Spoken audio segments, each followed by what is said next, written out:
ESPN welcomes you to a special presentation of the United Football League on ABC.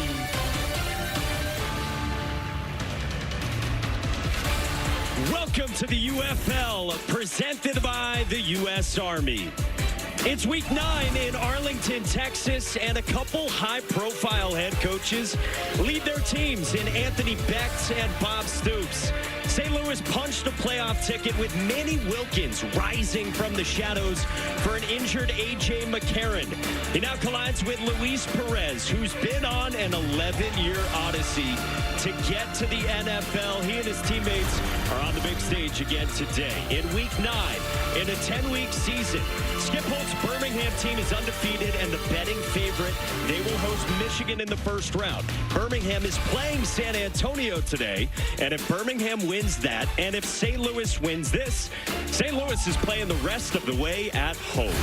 With that, we say hello, and thanks for joining us. Alongside Sam Acho, Mike Monaco with you, Stormy Bonantoni, and Cole Kublik are down on the field. So Anthony Becht, this longtime NFL tight end, has led his team to the playoffs. But they have quarterback uncertainty swirling around them, yet still control their destiny for home field advantage. And that uncertainty has become a little bit more clear. Manny Wilkins, who's a new starter, has played outstanding, at least as of last week. But their defense, for me, is the story. The St. Louis Battlehawks defense is keeping them in every single game. In all aspects of that, you will hear about it here in professional football, what it sounds like. So let's go inside the locker room with Anthony Becht. And dominate your one-on-one opponent. Dominate your one-on-one battle, Sam, man. You've got to do it. Now listen, they only give us 3 freaking hours to play. All this work we put in all week. Let's give them a show today. All right? So now, don't be one of them damn teams that doesn't know how to win. All right? Let's go. I love you guys. Play hard. Can't wait to see you guys shine. Here we go. A lot of love from Anthony Becht, who, again, former Alabama star A.J. McCarron was one of the MVP favorites in this league. But 2 weeks ago, he suffered an ankle injury here. McCarron was out last week. They don't want to use him today. And so, as you said, Sam, Manny Wilkins, who went almost 6 years between starts at quarterback, will get another start today. But he stayed ready. Manny Wilkins, he is a musical artist as well. He talks about singing to himself between plays, but one thing that he does is he has a rhythm to his play. So you'll see these quick passes, you'll see some deep shots, but also you'll see his elusiveness and his elite running ability. You'll see him hurdle over defenders. You'll see him tuck it and run. That's what makes Manny Wilkins different from A.J. McCarron, and a different wrinkle for the defense to have to get prepared for it. Manny said he was staying low, getting off the radar. He's now back on the radar with Stormy. Yeah, Manny, you got your first professional start last week. This week, another opportunity to show what you're made of. What's your biggest emphasis coming into this one? Get the playmakers the ball, let them play fast. Really just ultimately go out there and have fun with our group of guys and stay poised, stay under control, and just go ball. Have fun. Thank you. And guys, remember, in the UFL, we also talked betting. Last week, we saw a huge move in the line when it was confirmed from the public that Wilkins would be starting instead of A.J. McCarron. This week, that was the expectation. It was baked in. But we still saw some Arlington money come in late. They are plus 2.5. It's the over 46 that I'm looking at today. St. Louis is the best over team in the UFL, cashing in 6 of their last 7 games. I think both of these offenses should go to work today. And Cole Kublik, rumor has it, you've got a leader of the Arlington offense with you. Yeah, we don't need confirmation of what Luis Perez has meant to this team this year, leading the UFL in 7 statistical passing categories. The wagon, this is a fierce pass rush you're going to see off the edge today. How do you and your offense just offset that part of this defense for St. Louis? Yeah, we got a couple of different things we're going to do. We're trying to get the ball out of our hands early with some chips, some nudging and stuff, trying to get the ball out of our hands again or have some more time. So hopefully it works out. Thanks, Luis. Appreciate it. Thank you. All right, that's the plan for Luis Perez and 1-7 Arlington, led by Bob Stoops, who has had a ton of close losses. 5 of the 7 have been by 1 score. I was talking to Bob Stoops before the game, and he said oftentimes these losses have come down to one play in the last 4 minutes of the game. And so this team isn't a typical 1-7 team. One of St. Louis's coaches said this is the best 1-7 team I've ever seen. So we'll see what we've got today here in the UFL, where kickoffs are from the 20 to encourage more returns. Average NFL drive starts at the 26-yard line, but in the UFL, How about field position? Starts at the 37. This is Juan Medigo. Played the last couple of years in Mexico. Cuts out to the left side with a stiff arm. And Medigo stretches it out to the 33.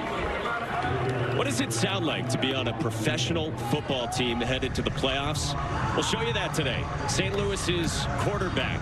It's MVP candidate wideout. It's 9-year NFL quarterback turned offensive coordinator. They all have live microphones on them, so you can sit back and learn this sport at the highest level, and Luis Perez will teach you that as well. Luis Perez has been around guys like Drew Brees in his career, so he wants to be more of a cerebral quarterback and make quick decisions. He has poured every ounce of his being the last 11 years into chasing that NFL dream. Can they play spoiler today? It's a slant to start, and it's incomplete to Javonte Payton, who got popped by Quinterio Cole. And Payton is down, the former SEC wide receiver at Mississippi State and Tennessee. Javonte Payton started his career at Northwest Mississippi Community College, transferred to Mississippi State, as you said, Tennessee, and now he's down after that big hit from Quinterio Cole. Who has been one of the best players for St. Louis. 11 seconds in, we will step aside and we will check on Javonte Payton when we come back to Arlington, Texas next. All right, guys, we're TV. Coming to the UFL Championship game in St. Louis, Missouri has many great places to visit along the way. On the road to St. Louis, the Stallions and Panthers, they both secured their spots in the USFL Conference Championship game. Takes it all the way in. On the XFL side, it's the Battlehawks and the Brahmas. They've locked up their spots. So the next challenge is for one of those teams to establish home field advantage. What a catch! Touchdown! You can plan your road trip at visitmo.com. Javonte Payton has been a big play machine. Among the leaders in the UFL in total touchdowns, tied for the most receiving touchdowns. Originally from Nashville, the 25-year-old in a lot of pain walking off. And this is tough to see, not only for him, you think about this game and how violent it can be, but also the big play ability that he contains. Javonte Payton had a huge big play a few weeks ago, so they're going to have to alter their offense without him. And it's an offense that, as Cole told you, has been very productive. Fourth in scoring offense, second in total offense, and this is Davion Smith, the former Michigan Wolverine at 230 pounds for 6 yards. Tough to bring down and somersaulting back up.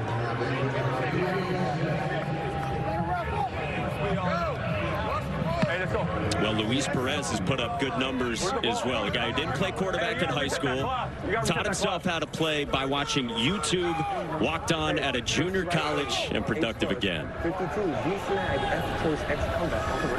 And this is a guy who was the XFL championship game MVP. He's the reason this team went to the championship game last year. He wanted the clock reset, and he will always orchestrate pre-snap. On third down, Perez on an out to Deontay Burnett. Slot wide out with 3 years of NFL experience for a first down. And you talk about people stepping up. So when one guy goes down, it always has that next man up mentality. Deontay Burnett out of USC, another good receiver for this team, but he's got to be a bigger piece. Teammates with Juju Smith-Schuster, Dory Jackson, Ronald Jones, Sam Darnold in his time in Southern California. Watch some pin and pull here, fellas. Smith with a lane. Good gain on first down. Cole, pin and pull for the uninitiated is what? Offensive lineman just one blocks back and 2 or 3 pull around. So you saw that last time. Guard's going to block back, and then center backs out guard, pull around, little gap scheme run. And Chuck Long wants to run it more. He was telling us this week. To the air, quick one, and that is caught at the 45 by Isaiah Winstead for a first down. 24-year-old out of East Carolina, wrapped up by Tim Harris. And also, I talked to Jonathan Heimbach, offensive line coach, before the game. That right there is what he said they had to be good at. Quick game, quick ball distribution to offset those pass rushers for the Battlehawks. And we heard from them saying that this is one of the most elite pass rushing units in the UFL. And so quick game and some of the pin and pull, the run scheme, keeps a pass rush at least a little bit more off balance. ESPN Bet wouldn't even give you odds on how likely it was Cole was going to talk to an offensive line coach pregame. That's tight end 81 here. Perez rolls, ducks away, and fires up the seam, intended for Austin Allen, and incomplete. Second down. So, Cole, you're down on the sideline, on that Arlington sideline. You've heard that pin and pull and heard the watch tight end 81. What are you seeing down there? Well, they want to try to use some motion, some shifting to get this defense working a little bit early. They want to try to wear this St. Louis defense down. And Otto, you know it as a pass rusher. What did you hate? Retracing back to the football, a screen where you pass rush, and then you got to run to the sidelines. They want to try to wear this front down a little bit early. You're saying, here we go. A defense that's been excellent, led by Donnie Abraham, the former Pro Bowler. Here's a screen, and Winstead drops it. Third down. Here's the downside on the screen game that you talked about. The downside is an incomplete pass like that. Now, all of a sudden, instead of a 2nd and 5, if you ran it, now it's a 3rd and 10. Obvious pass situation. Pass rushers get their ears pinned back and go. Cover it up, man.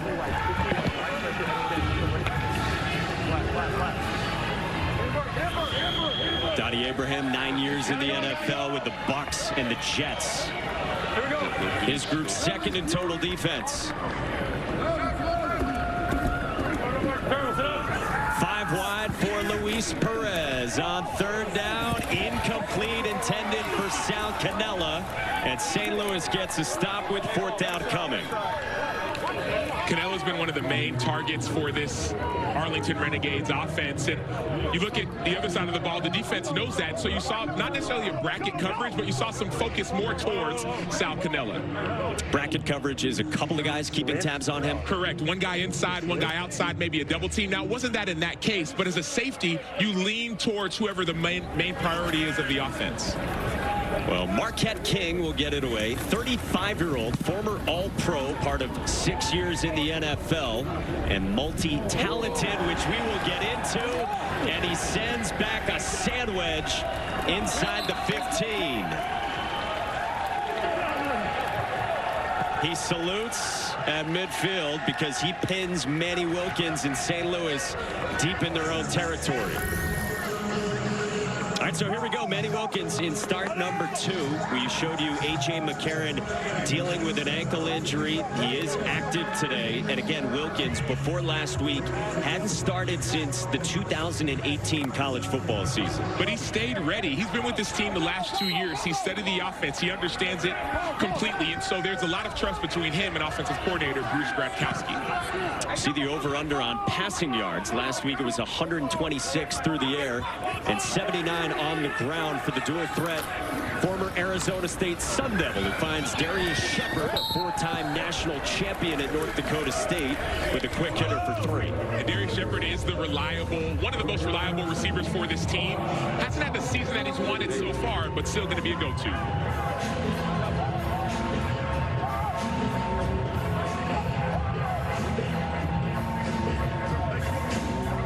See Manny Wilkins trying to get that play call in, and perhaps some issues with the communications in the headset, getting the call from OC Bruce Gradkowski.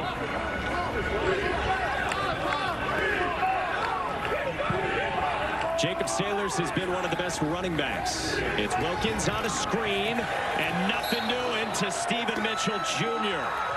Blown up immediately by Stephen Jones Jr.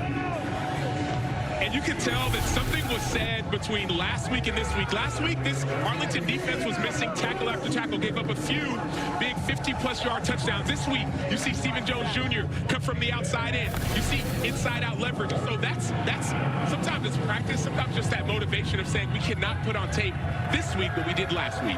You asked their defensive coordinator, Jay Hayes, and he said there was some embarrassment with last week. 3rd down and 6, low snap. Wilkins handled it, steps up, and this is what he can do with his legs. Manny Wilkins searching for space, but he gets wrapped up a couple of yards shy by a Janae Harris, and it's 4th down. Going back to last week and this week, when you have a new offensive coordinator, better get a new starting quarterback, you don't know what to expect. And so last week, Manny Wilkins many times tucked it and ran it. This week, Arlington watched that and said, okay, we're going to have a Janae Harris essentially spy Manny Wilkins, and that's why he was able to keep him from getting that first down. A fast guy on a fast guy. Yeah, a DB in a Janae Harris out of USC. Sterling Hoffrichter standing at his own 6. Former NFL punter after an All-American career at Syracuse.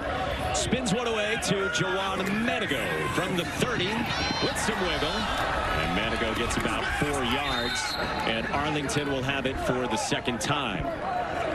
From one punter to another, Hoffrichter and Marquette King.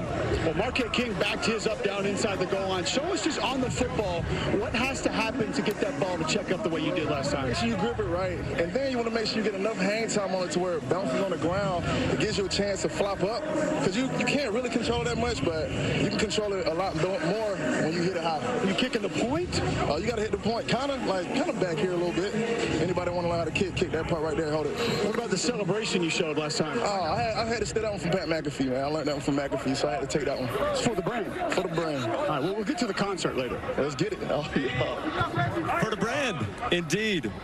Marquette King, Pat McAfee, it's all happening with the specialists. Luis Perez starts the 2nd drive with his first connection to Sal Cannella out of Auburn, 4th in the league in receptions, coming off back-to-back 9-catch games. So that 9 plus 9, 18. 18 catches over the last 2 weeks, and that builds trust between quarterback and receiver. Sal Cannella is one of the best tight ends in the entire UFL, but the trust is being built over the last several weeks, and so that's why you're seeing him go back to him early. This is on the ground with Devin Darrington out of Harvard at 5'8". Mike Rose in on the stop for a loss. Sal Cannella and talked to him before the game. I said, why has it been better the last 2 weeks? As Otto just referenced, he said, man, we've just been doing it. It's just reps. It's just comfort level, just being around Perez. He said, I feel like he's got more confidence in me than anybody, and we're putting it to good use. Well, he's not going to have Perez in here, Cole, because Holton Ehlers, 24-year-old out of East Carolina, steps in. And Chuck Long, the offensive coordinator, told us they want to get Ehlers some reps here down the stretch. And he can run it, but there's nowhere to go, and the ball came out at the end. Flopped on by Arlington with Bobby Evans, the left tackle, and it's 4th down regardless. Holton Ehlers out of East Carolina is known for his legs. He's a prolific passer, but he's an elite-level runner as well. And so you see that zone read. The defense actually changes their mentality when a new quarterback comes in. It says, okay, this is not Luis Perez. This is a guy who's going to run the ball. So you can be more stout when you're playing the run, and you're not necessarily thinking, hey, let me rush up the field as a pass rusher. Came in at 240 pounds. He's at 230 now and even more agile. Well, Marquette King ready for another. And there is a flag down back by the return man. Delay game. Kicking team. 5-yard penalty. Reigns 4th down.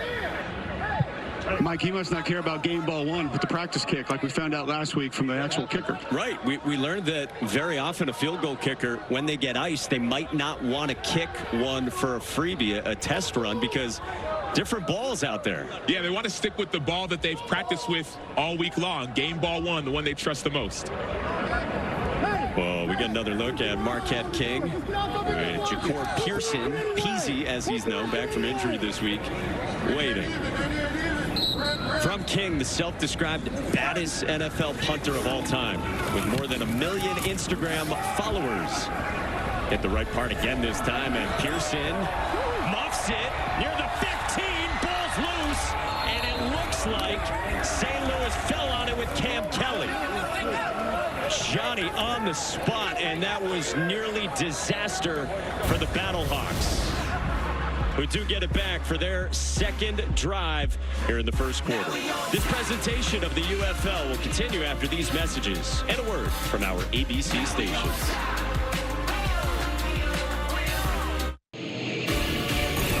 The UFL is is brought to you by Simply Spiked, the official spiked beverage of the UFL. Try new Simply Spiked Limeade today. Celebrate responsibly. Simply Spiked Company, Milwaukee, Wisconsin.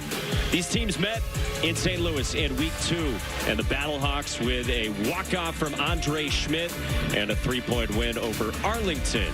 Down to Cole. Coach Stoops going with Holton Ahlers a little bit early there at quarterback. Can you just take us through the decision? Well, he's a good quarterback, man. He can run. It's 3rd and 3. It was an option play. It's a give, or he could pull it and run. He had to give read, but he kept it, and that's why it ended up not gaining anything. Thanks, Coach. Thank you. It's a league of opportunity, and so a guy in Holton Ahlers who has been on this team all season long as their 3rd quarterback, getting a chance for some film. And he's a great quarterback. I mean, think about it. In North Carolina, he's the leader in passing yards, total offense, passing touchdowns, all the offensive things you could think of for a high school quarterback. He's top 3 in all of them. Had some time with the Seattle Seahawks last season as well. Second drive for St. Louis, and here's Jacob Sailors testing the right side and got tripped up by Story Jackson. Stormy. Well, speaking of opportunity, nobody better than Manny Wilkins to discuss on this, who, talking to all the coaches and teammates about him, called him an exceptional backup, that everyone is rooting for him. They're in his corner. I heard the word repeatedly, deserving, just about the way he works, he preps, the details. And the thing Anthony Becht said last week he noticed most about Manny was as the game went on, he got better. He had more confidence and poise. Let's see if they can rebound here and get something going on drive 2. And they're really excited for him to get another chance.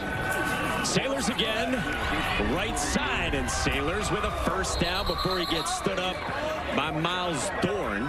Sailors, the 24-year-old out of FCS East Tennessee State, a good weapon for Bruce Gradkowski.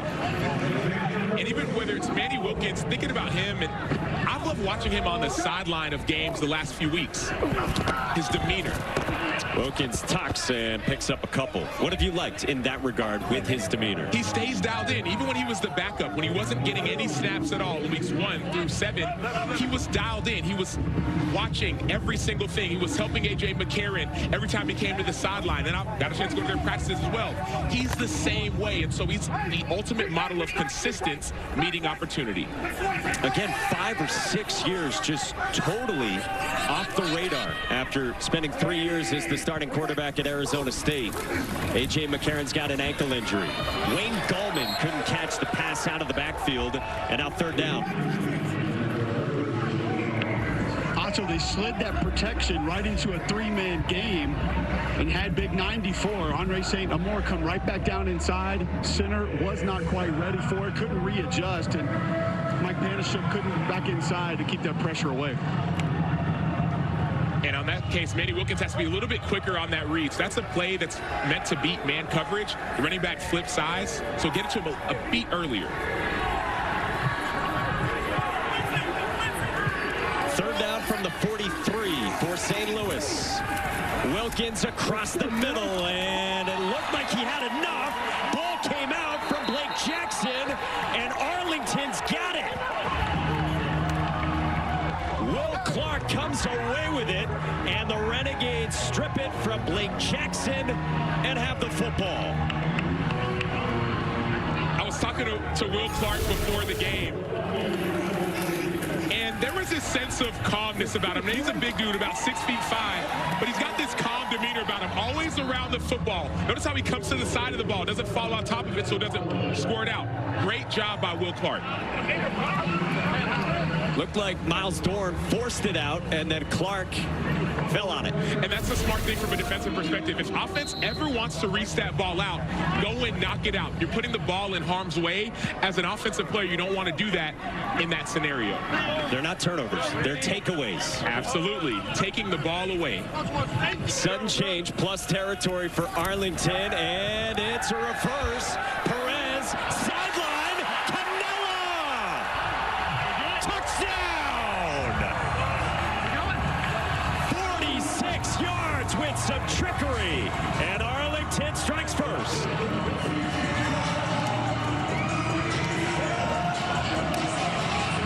The best 1-7 team I have ever seen. That was what one of the St. Louis Battlehawks coaches said. And mind you, this team was a championship team last year. So Sal Cannella was on that championship team. And also, they just got their championship rings yesterday. Talk about a boost of confidence to a team searching for a win. Hope you had Sal Cannella at plus 175 to score a touchdown, because you would cash in with those plus odds via ESPN Bet.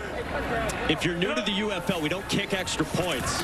This is going for 2 points from the 5, and they've got it to Isaiah Winstead. And the lead is 8-0 for the Renegades here in the first.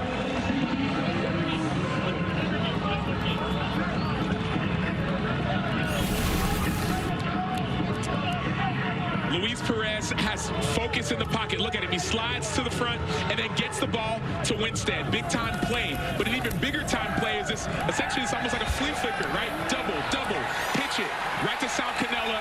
Quinterio Cole is out of position, tries to make the tackle. This Arlington team is playing with a newfound confidence. We talked to their coaches earlier. They said, we haven't put a full game together. Looks like they're putting the first quarter together so far. Bob Stoops likes it. Come on, baby, get in! Yes! Sooners pass! Yeah, baby! Bob Stoops told us this week it is frustrating not winning. Well, they've got the lead, Cole Kublik. Luis, take us through quickly. When did you know you had that play? Right when he called it. The touchdown, yeah. Yeah, no, right when he called the play, I knew I had it. We repped that since week 1. As a matter of fact, since training camp, we repped that play, and we're all pretty good with it, and Sal just makes a play. So, What was the play called? It's called Sooner Pass. Credit to Coach Stoops. Sal, when did you know you were going to be open on that? Man, since last year. That was Coach Stoops' way, man. Always works. There you go. Thanks, fellas. Yep. We're going to have to dig through the tape and see if at any point in 18 years as the head coach at Oklahoma, Sooner Pass ever showed up for Bob Stoops. Darius Shepard out to the 40 with Arlington in front. And Luis Perez said he knew it was a touchdown right when it was called. I can't believe it. I can't believe. Hey, tell him great call. Tell him I said great call. What was that? Great call. Well, and I love it. You've heard Sal Cannella say, I knew since last year. You heard Luis Perez say, we knew since training camp. There are plays that you practice every single day, every single week. You may not run it until week 9 of the UFL season. And so that's why you have to be on your P's and Q's no matter what the situation is, because you never know when your number is going to be called. So playoff bound St. Louis trails. Third drive starts with a Jacob Sailors run, and he always does this. Bangs off tacklers, finds some more yardage. And I don't know if you're noticing this as well, Cole, but I'm seeing this Arlington defense play with a lot more confidence than they did last week. I attribute it to seeing some of those championship rings yesterday. Remember who you are, but that's what I see on this field. It's an active front. They've been active all season. Sailors again up the middle, and he's got a first down. Storming. Wanted to go back to Sooner Pass. You asked the question, Mike. You wanted to go check the Oklahoma tape. Luis Perez just confirmed to me that Baker Mayfield did run it. He said he thought against Kansas. Coach, do you have the team Baker ran that play against? Was it Kansas? No, we ran it against Iowa State. There you go. Iowa State, fellas. Baker Mayfield. First play of the game, Coach Stoops tells me. Wow, first play of the game. Sooner Pass. You gotta love it. On first down, a third straight run for Jacob Sailors for a couple of yards. And now Stormy. And also on that play, guys, Sal Cannella cashes 2 tickets in 1. He hits the over on his receiving yards prop, over 43.5 on that catch, and plus 275 for an anytime touchdown. And we in the betting community love when you see that plus sign in front of a number. Bet $100, win $275 on that TD. Good odds and good value for a guy who is now leading everybody in the UFL in receiving touchdowns in the always entertaining Sal Cannella. Coming up on the last 2 minutes of the first quarter, and Manny Wilkins on a throwback for Wayne Gallman, drops it in. Gallman's got room down the sideline, lowering the shoulder, coming off a 2-touchdown week. It's 17 for the former Clemson star. A 2-touchdown week, along with a critical special teams tackle on a fake punt. So he does all the little things well. Talked to his running backs coach earlier. He said that's one thing that's great about Wayne Gallman, his consistency. Guy was backing up for Anthony Beck's offense this year, and Anthony Beck said to us this week, Wayne Gallman could have easily said, man, I'm backing up in the UFL, but no, he's set an example for his teammates and has been a great special teams player. First down, good handle by Wilkins, shakes Miles Dorn, and now Wilkins takes off toward the sideline. And Manny Wilkins with the athleticism on the catch and the move down the sideline. Hey, week 9 of the UFL schedule continues next on ABC. Undefeated Birmingham against San Antonio. Then tomorrow, 2:30 on Fox. You can watch either DC and Memphis or playoff-bound Michigan against Houston. You got to check your local listings for the matchup in your area. And there's A.J. McCarron, who is listed as quarterback number 2 with his ankle injury suffered a couple of weeks ago. Gallman. Nothing doing on the left side. It's a loss of 2, and it's 3rd down. Stood up by Tomasi Lalile. Yeah, the 6'3", 300-pounder. He had a pick 6 last year for Arlington, a 21-yarder. So he's big, but he can move as well. You know, just going back to A.J. McCarron. We'll see what it looks like for him next week, and it depends on the outcomes of this game and then that Birmingham-San Antonio game we mentioned next year on ABC. Though I did see him in warm-ups, and he did look good during warm-ups, throwing it to some of his receivers in the end zone. Anthony Beck told us he could play this week if it were the championship. 3rd down, and Wilkins looking for Gallman out of the backfield, making the adjustment and the catch for a 1st down. So that's 3rd down, which is critical. Not the best pass, which is also critical. But look at the focus on the wheel route by Wayne Gallman. He focuses, gets that ball back. The wheel route is hard to defend. And Markel Lee is inside linebacker because you have to go around some traffic. And so you have to take a better angle. But what's better than the angle is the adjustment by Wayne Gallman to come back to the ball on a poorly thrown ball by Wilkins. To end the first quarter here in week 9 in a 10-week regular season in the United Football League. Anthony Beck has piloted his team to the playoffs, but against maybe the best 1-7 team you have ever seen in football, they trailed after 1 in Arlington, Texas, with some trickery from the Renegades.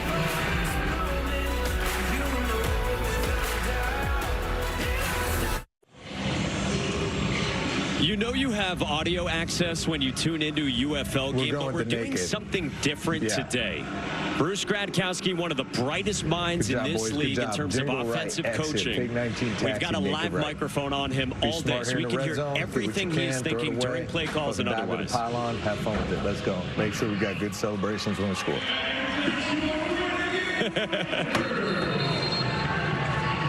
He's a former quarterback, but more than anything, he's an encourager. I got a chance to go to their practice a few weeks ago. He has so much juice and energy, no matter who's behind the helm or who's under center. He's a leader. Listen to that. Hey, make sure you get a celebration looking good when you score. Covering quite literally all of his bases. 1st and goal. St. Louis, again, you saw, came up empty in the first quarter offensively. Down by 8, and Manny Wilkins rolls out under some pressure, and Wilkins just gets smart decision. 10-10-10.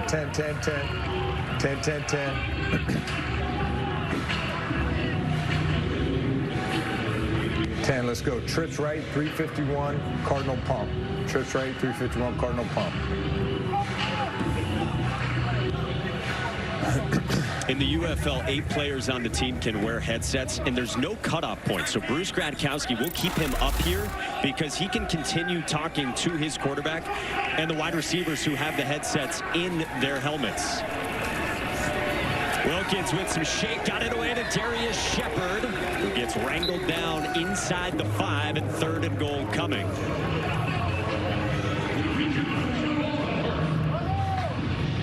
Ten. 10-10-10. Trough left. H orbit. Toledo hot. H bubble. Orbit is a type of motion, and Toledo is a previous coaching stop for Bruce Gradkowski. They've got some fun play calls with coaches' kids' names in them.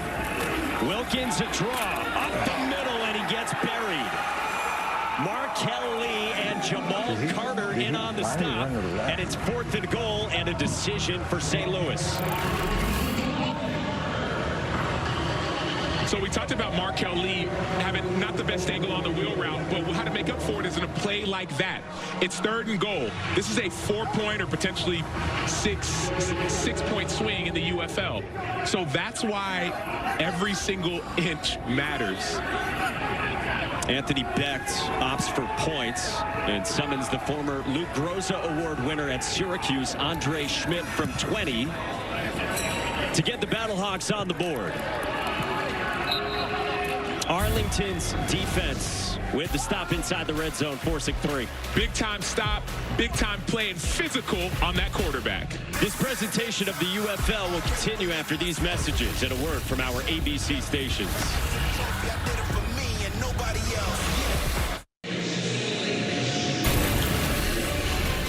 The UFL is brought to you by Progressive Insurance, the right call to protect your home and car. Visit progressive.com.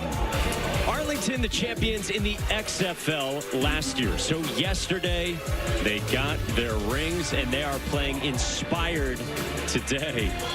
Man, I saw this a little bit earlier, and I'm looking at those rings, and not only am I getting more confident, but I understand why Arlington is playing more confident. You're the reigning champs until you're not. At the end of the day, and sometimes this game is more mental than it is physical, so being reminded of who you are can be a huge boost to not only your morale, but how you play on the football field.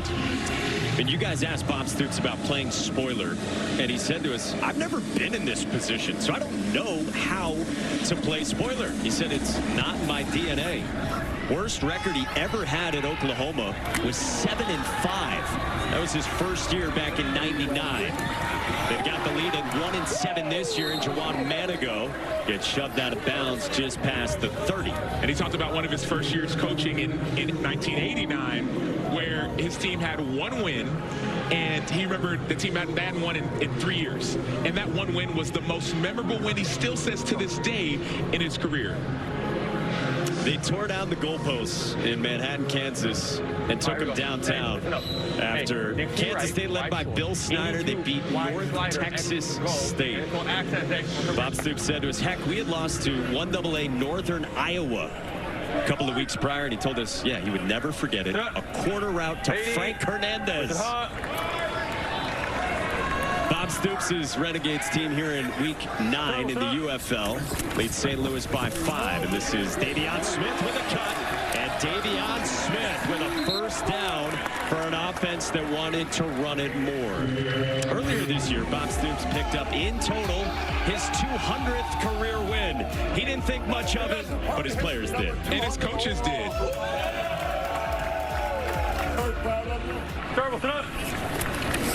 His OC, Chuck Long.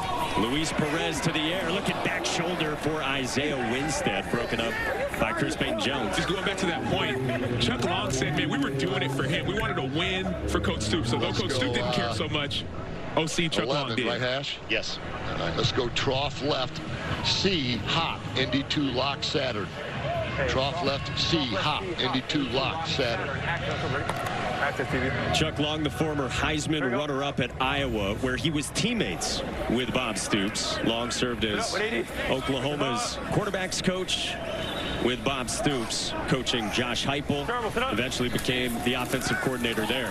Quick one to the outside, and that's caught by Tyler Vaughns, the former USC wide receiver, who is 6th in the league in receptions. Picked up 7, and it's 3rd down. One of the most frustrating things about the quick game for a DB or a pass rusher is that you feel like you will never get there. Triple left A, H bus, 52 Mozart, Z out. When it's going so quickly? Yes, because it can be so discouraging. Man, I'm working on my pass rush moves. I can't get to a rhythm. As a DB, you're like, man, they're just getting short passes. Give me some work. You're saying. Turbo, sit up. 3rd down. Perez got it away, and a great adjustment and catch by Tyler Vaughns for a first down. Great adjustment by Vaughns.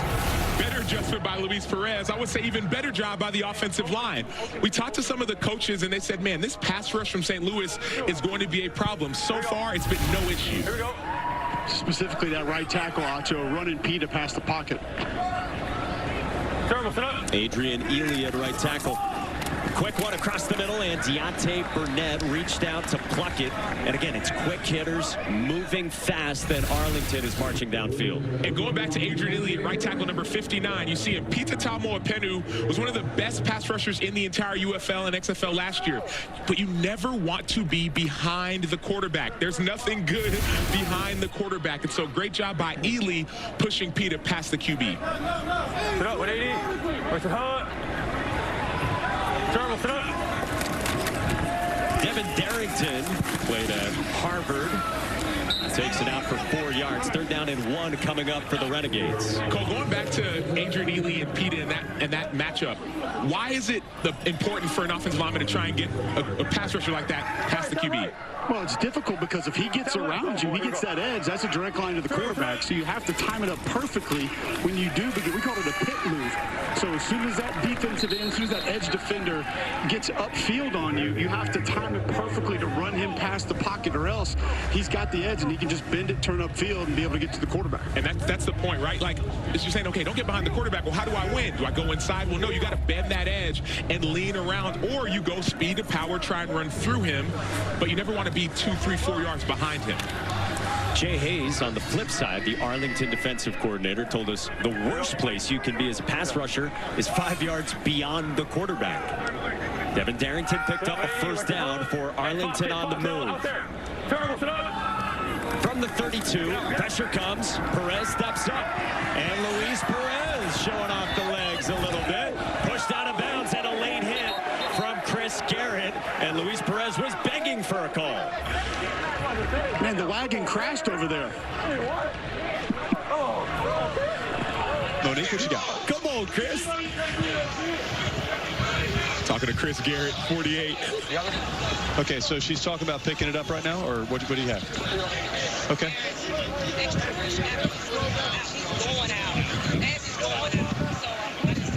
So there is no foul on the play? Okay. I think there is no foul on the play, so we're going to pick the flag up. The result is 2nd down. Okay. There is no foul on the play. The result is 2nd down. That's head referee Jason Autry, and you could hear the communications with all the officials. And Luis Perez thinks no call is crazy. We're going 63 rebound. Wide fade. Also ready? Yeah. Flat. We also have Mike Pereira in the U.S. Army Command Center. Unparalleled transparency in officiating that you get here in the United Football League. 2nd down against the blitz, and Perez off his back foot, incomplete in the direction of Winstead.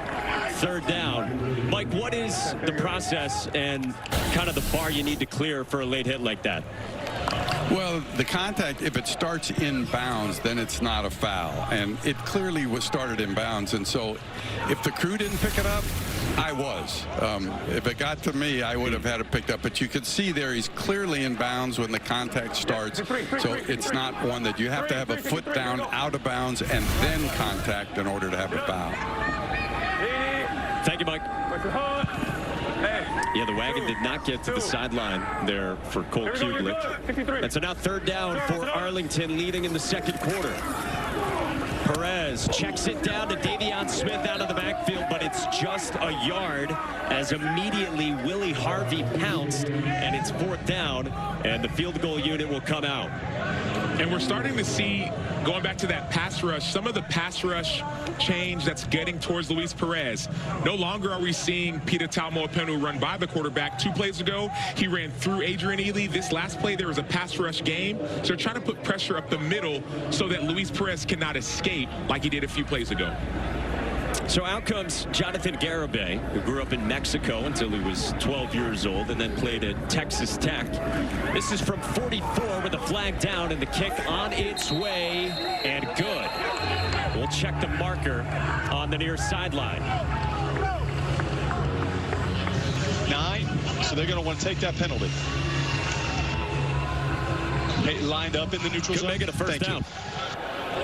Offside, defense number 9, lined up in the neutral zone. The 5-yard penalty results in a 1st down. Chris Payton-Jones. 5.5 yards. What number? Can you confirm the number for me, please? It's going to be 4th and a half a yard.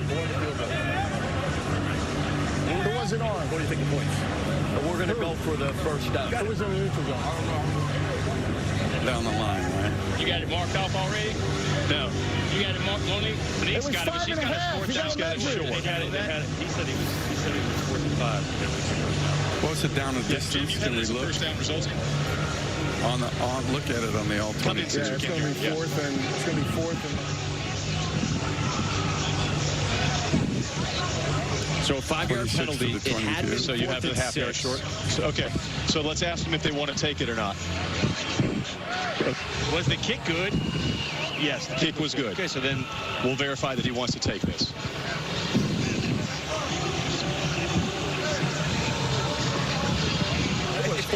It's their chance. It's not here. Here we had. That's the. That is correct. Oh, you're saying that's what he's saying. I think that's where the ball was on the other side of the tape. Do you want 4th and a half, or does he want the points? Yes, 4th down and a half. 4th down and a half. No, he's not. I think he wants. Does he want to take the points off the board? Penalty left at 4th down with a half yard to go to the line of games. Arlington is elected to enforce it. 4th down. Okay, Jason. Yeah, go ahead, Mayday here. Hold on. Yeah. Okay. We're going to look at where the ball was snapped from. Just hold on a second.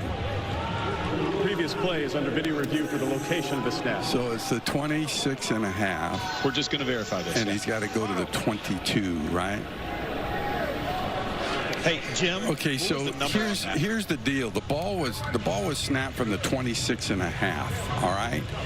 Okay. So he had to get to the 22, which is 4.5 yards. So the DOF is going to give him a first down. So the ball should be on the 21 and a half yard line. That's correct. 21 and a half yard line, which would be a first down. Okay. Now you're going to see from him what he wants. It's a first down. He wants it. Beyond the line to gain. It'd be first down Arlington. So I was looking at it too. I was. Bob Stoops, 63 years young. He has seen a lot of football. He knows 4th down and 4.5 yards when he sees it. And he's confident in what he sees and confident he had his offense go back out even though it looked like 4th and 1. But he was right, and he does get a first down, and a costly St. Louis penalty keeps this drive alive. And on a draw to Davion Smith, he gets stood up right at the line of scrimmage by Tautala Pesafea out of Arizona State. All right, so Mike Pereira said that the ball was snapped at the 26 and a half. And that's what we see as well there. So you tack on 5 yards. You only needed to get to the 22. So it is a first down. And it's interesting because Arlington had a penalty like this last week. They were offsides on a field goal that gave their opponent a first down. And so those silly mistakes are the difference between winning and losing football. Luis Perez finds Davion Smith out of the backfield, and Smith tried to wiggle away from Drayvon Askew Henry. Got a couple, picks up 5, and it's 3rd down.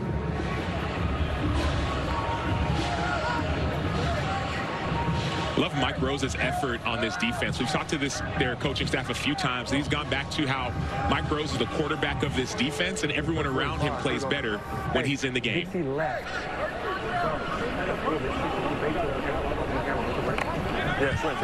Out of Iowa State, former Big 12 Defensive Player of the Year who was in camp with the Dolphins, and Anthony Beck thinks he's headed back to the NFL.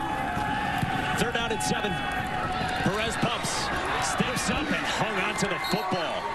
It's a loss of a couple as Carson Wells, the former Colorado Buffalo, got to him. 4th down, and we will repeat on a field goal try. And it's going back to, look at the pass rush. Look at number 7, right through the middle. Carson Wells coming around. You see everybody on the defensive line pressing into the pocket, not allowing the quarterback to step up. And so that's what the adjustments that have to be made. You're saying, okay, I went by the quarterback in the first quarter. Second quarter, let me go right through this offensive lineman. Next quarter, I might go on an inside move to try and get a win. Had been a 44-yard try. This is from 38 for Jonathan Garibay.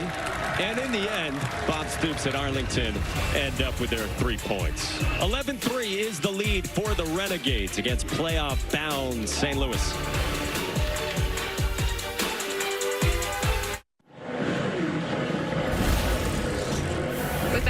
head coach Anthony Beck, the slogan this year for your team has been details matter. What's your evaluation of the details so far? They don't matter yet for our team. We got to find a way. We got to drop punt. We got to fumble. We're lined up in a neutral zone on the field goal. We got to kind of pick ourselves up a little flat to start this game. Got to BYOJ, bring our own juice right now because we don't have a lot of it. In this environment, we got to find a way to take control of the football game. Holding the field goals is good by the defense. Our offense had a nice drive last series. Let's see if we can put another one together. Thanks, Coach. Thanks, Stormy. BYOJ, gents. All right, we did. Anthony Beck doesn't think his team has to this point so far. And again, playing without A.J. McCarron, who is an MVP candidate in this league. Two-time national champion, is out with an ankle injury suffered a couple of weeks ago for a St. Louis team that has clinched a playoff spot, but is now trying to host in the first round of the playoffs. And they can do that with a win today. And if San Antonio loses to undefeated Birmingham, which is coming up. Here's Darius Shepard with the seam upfield, and Darius Shepard is wrapped up at the 50, and a strong gain for the Battlehawks. Adrian Martinez is probably the favorite for MVP for a Birmingham team that has gone more than a calendar year since its last loss. Former Nebraska and Kansas State quarterback. Meanwhile, Anthony McFarland, who was with the Steelers this year, former Maryland Terp, he's back from a shoulder injury. And again, that is coming up next on ABC. And Anthony McFarland had some huge plays last week against this Arlington defense. They remember that they're playing a lot differently now. Midfield, and Manny Wilkins gives it to Jacob Sailors. Breaks a tackle, and Sailors tripped up inside the 15. A saving tackle from Stevie Jones after 39 for Sailors. And that's that big playability that you get from Jacob Sailors. Let's look at this left guard right here, Steven Gonzalez. He's going to be right there on the middle of your screen. Take that one block down, and look at that gap and that hole that it creates for Sailors. Makes it harder on the safeties to be able to tackle because that gap is so wide.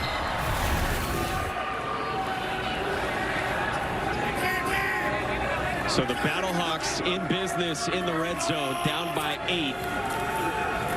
Sailors up the middle, finds maybe a yard. So that's one of the things you and I talked about with this Arlington defense. There just seems to be spurts of time that they're just not in the right place, not filling the proper gaps, not replacing the gaps when they have some sort of a stunt called. Feels like similar on that last Jacob Sailors run. Correct. There are certain times, halves of games, you'll see this is an elite defense. Other halves, you'll say this is one of the worst defenses. So you want that consistency from the front and the coverage. Sailors out of the backfield. Sailors, touchdown! Jacob Sailors does it all and punches it in with St. Louis's first touchdown today. BYOJ, bring your own juice. I was talking to Kyle Caskey, who's the running backs coach for St. Louis. He said with Jacob Sailors specifically, he doesn't talk much, but when he gets on that football field, he shows his personality. He's doing it week in and week out. Another big score right here. He was minus 160 to score a touchdown because that's commonplace for him. That is a league best 7th total touchdown for Jacob Sailors, who was on the Falcons practice squad this year, but got waived in January due to injury. Battlehawks elect to go for 2 points from the 5-yard line. You can go for 1, 2, or 3 here in the UFL. Option. Goldman a cut, lost the football. Picked up by Arlington, and they get a stop and still have the lead. Joe Powell plucked it on some trouble from Wade Gallman after the Sailors score. The message was heard loud and clear from Jacob Sailors. We need some juice. He said, I'll bring it myself. Had a big-time run. Now gets this ball out to the flat. He was with the Falcons last year. He's had NFL experience. He knows how to find the end zone, and he knows how to bring the juice. Hell of a job. That's a great series, man. Way to hit it, man.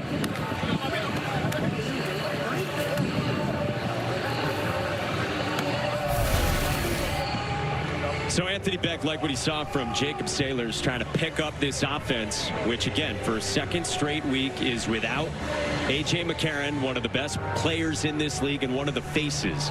We're talking with Anthony Beck this week, and he told us that if this were the championship game, A.J. McCarron would be out there with that injured ankle. He said to us, though, would he be able to make it through the entire game? I don't know. And Anthony Beck said if we win this game and if San Antonio loses, that would mean that week 10, final week of the regular season against San Antonio, wouldn't matter much. Home field would be clinched for St. Louis. And so in that case, the plan would be A.J. McCarron would probably play 2 series a quarter just to get some reps headed toward the playoffs. So he's not rusty going into that playoff matchup versus San Antonio. Because remember, we talked about if they win, they get home field, but also home field at the championship game. Juwan Manigo with a muff. He recovers at the 20, fights for 4 more yards. Storming. Jacob Saylors, Anthony Beck said, BYOJ, bring your own juice. You have the big burst and then the scoring play. How much did your team need that juice in that moment? You know, I think we would have been fine without it, but any chance I get to help this team get going, you know, that's my job. That's why they brought me here. So, you know, I'm just happy to fulfill my role. You have been an end zone magnet for weeks. What's changed about your game since that early season inactive? You know, my mindset's been the same all the way throughout. You know, leave no doubt, do the best I can, help this team, you know, impact each game the best I can. And that's about it. Keep it going. Thank you. Mike. 8 touchdowns, Stormy, to lead the league, but it's Arlington still ahead by 2 with the football inside of 4 minutes to go until halftime. Week 10 UFL schedule. Again, final week of the regular season. Saturday, Michigan and Birmingham on ESPN in a playoff preview. Then San Antonio and St. Louis at 4 on Fox. Sunday of next weekend, noon on ABC, Arlington and D.C. And then at 7 Eastern on Fox, Houston and Memphis. With Sam Acho, Cole Kublik, and Stormy Bonantoni, and our entire crew behind the scenes, Mike Monaco with you from Choctaw Stadium in Arlington, Texas. Luis Perez toward the sideline, drops it in the bucket for Deontay Burnett and a first down. Don't be surprised when you see Luis Perez make elite level throws like this. This is what he's done all season long. He talked about wanting to be a winner. He said NFL teams want winners. Well, in college, he was a Harlan Hill Trophy Award winner, a D2 national championship winner. Even in bowling, he wins multiple perfect games. And so he wants to win on this field to get back to the NFL. Davion Smith on the ground on first down. Yeah, Luis Perez told us earlier this year, I still think I can do it and get to the NFL. And he told us this season, one more shot to get back to the NFL where he has been before, but he's never played in a regular season game. He wants a real opportunity. His wife and kids are in California. He's doing this UFL thing, trying to get back to the NFL for that dream. He's friends with Kurt Warner. He talked about, man, if he's an example, I could do the same thing. Drew Brees as well as a mentor. So he understands winning. Now he wants to get it to that next level. Devin Darrington tried to spin away and couldn't. Third down. Yeah, think about that for Luis Perez. He has thrown and lifted alongside Drew Brees, has stayed over at Kurt Warner's house. His team has the lead, but Jacob Saylors and St. Louis trying to forge a comeback. 2-minute warning. Good enough, not. Bob Stoops' Arlington Renegades team closed as 2-and-a-hook dogs. They're now favored on the live line by 1.5, and they've got the lead by 2. The under is looking promising, and Luis Perez trying to lead a 2-minute drill ahead of halftime for Arlington against playoff-bound St. Louis here in the UFL. Hey, you got to open the ball, okay? I'm going to send you and bring it back in. Hey, 60 left. We're going 62. Search F smash. On turbo, ready?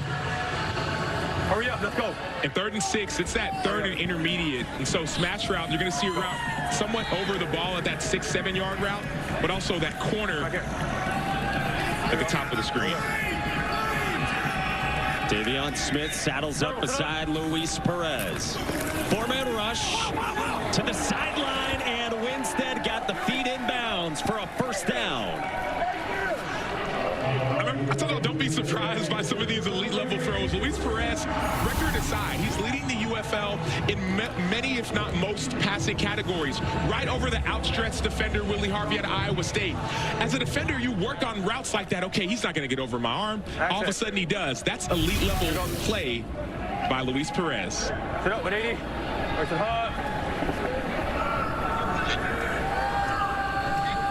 All 3 timeouts, $1:54 to go, and Perez across the middle to Deontay Burnett. Very close to the sticks on a solid pickup for Burnett, who appears to be just shy in second down. You don't want to rush at this point. It's inside of 2 minutes. UFL rules. The clock will stop on a first down. 62. Until the ball gets reset. Here we go. So take your time. Perez, sideline, Winstead! Touchdown! Contested catch, Isaiah Winstead from 27 yards out.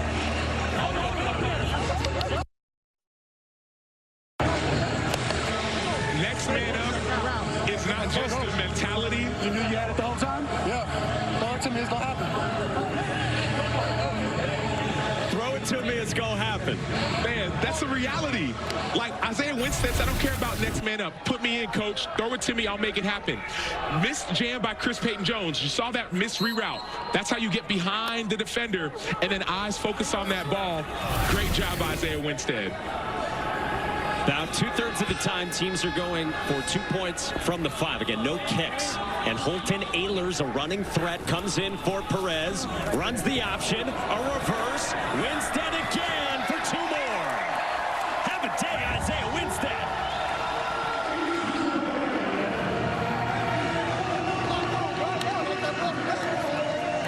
Cole might have to get right back out there and talk to him again. Isaiah Winstead has stepped up. So Holton Ahlers, a running threat. You think it's going to be that speed option. Great play call by Chuck Law in the reverse. Great blocking on the outside by Devion Smith. Just having body presence. Walk in 2-point conversion. Then going to that touchdown for Isaiah Winstead. Chris Payton-Jones tries to reroute him. He's unable to reroute him. Great ball. Hey, I told you I was coming to you.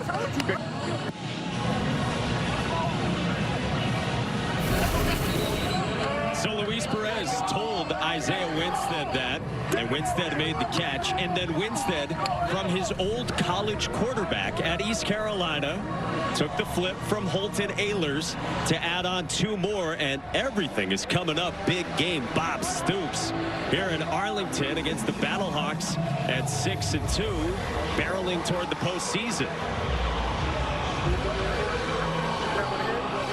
Reality or not, confidence is everything. And even when we talked to Bob Stoops, there was no doubt in his voice. He said, no, I'm not used to losing. I don't know what this is like, so I couldn't tell you how to play spoiler. But there's still this level of confidence from this week, even earlier on the field talking to him. He knows how to win. That's how you can get 200 wins at all levels of football.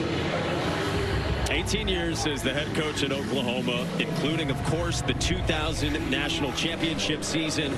Now his 3rd season coaching an Arlington football team, this year in the United Football League. 10-point lead, Darius Shepard streaks upfield, broke a tackle.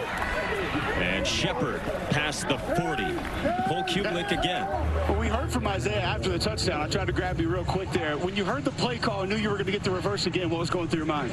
I'm going to score. I'm going to score again. I'm going to get a 2-point conversion. The bad part was you wanted to keep the football. They wouldn't give it to you. Yeah, I wanted to give it to my son in the stands. Oh, where is it? Where is it? Let's give him a shout out. He's somewhere in there. What up, son? He only won, though. All right, we'll get him the football. Here's the helmet, by the way. You're going to need that next time out. Most definitely. I appreciate y'all. Cole, you didn't want to put that on? I don't think it's going to fit me, to be honest with you. So St. Louis is down by 10, and Wayne Gallman on a first down keeps it on the ground with more than a minute to go. Battlehawks have all 3 timeouts in pretty good field position here. You see Wayne Gallman looks like he's walking off the field gingerly. Backup quarterback. You've been in the situation mentally, but have you been in it physically? 2-minute drill. Down by 10. Got to score. Smart decisions. Manny Wilkins Finds Darius Shepard. Shepard with some space to the 35. 45 seconds to go. And all the timeouts still at the disposal of Anthony Becht. They roll the clock after spotting the ball after the first down inside of 2 minutes. Wilkins steps up, directs, keeps it himself, and Wilkins lowers the shoulder, finishing a hit on a Ajene Harris with 30 seconds to go. And Ajene wants that action too. Ajene Harris had 5 picks last year, XFL leader. He's not necessarily spying, but he knows the quarterback's going to run. He wants some action.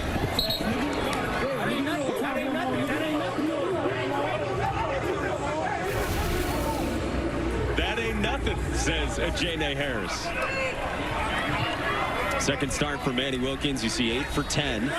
29 yards on the ground after 79 for him rushing last week in his first start for the injured A.J. McCarron. Across the middle, it's Darius Shepard.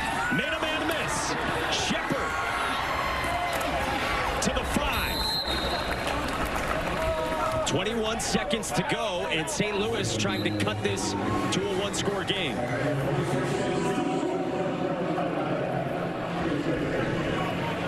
You got Cheetah, maybe? Oh. That's what I'm saying, without, so get the... Okay, he's good, okay.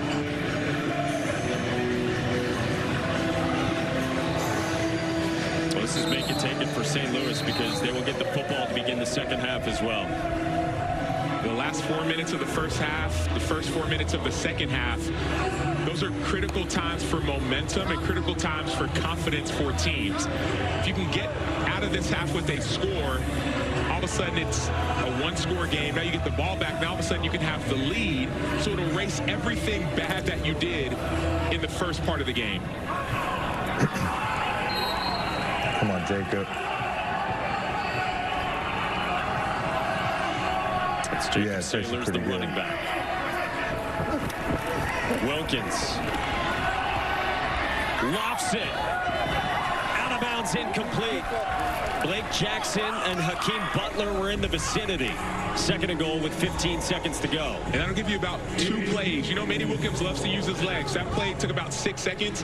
Give you 2, maybe 3 plays with that extra timeout that you have. 10. Let's go. Empty left, Cardinal pump. Empty left, 50, Cardinal pump.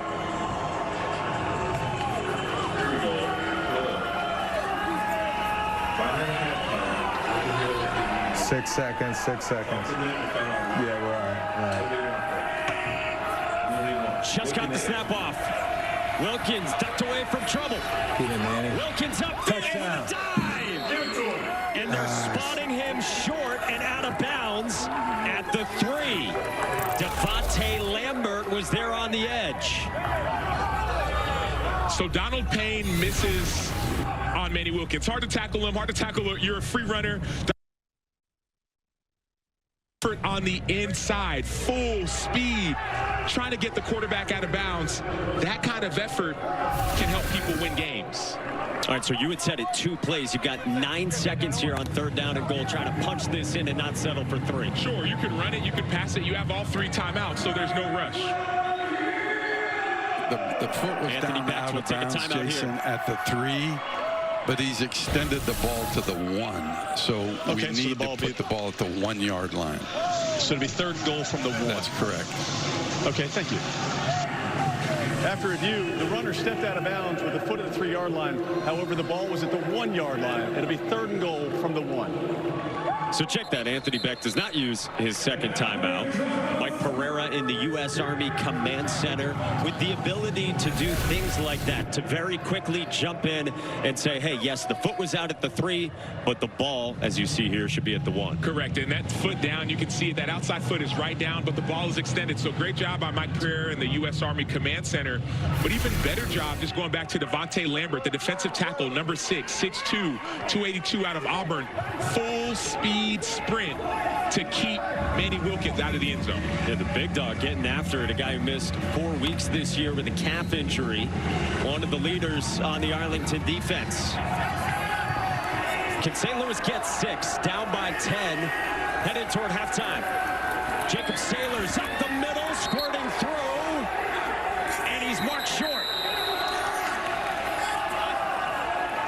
Dallas insists it has a touchdown, but Jacob Sailors is marked down inside the 1 with 2 seconds to go. And all score and no scoring plays are reviewed in the U.S. Army Command Center. Is there a definitive look there? I don't know. Yeah, we're in a timeout, Mayday. There's a timeout anyways, but we're going to... Jason, did you hear me? We're going to look at this. Say that again, Mayday. We're going to look at this to see if it's a touchdown. Okay, good. We're at timeout. Yeah.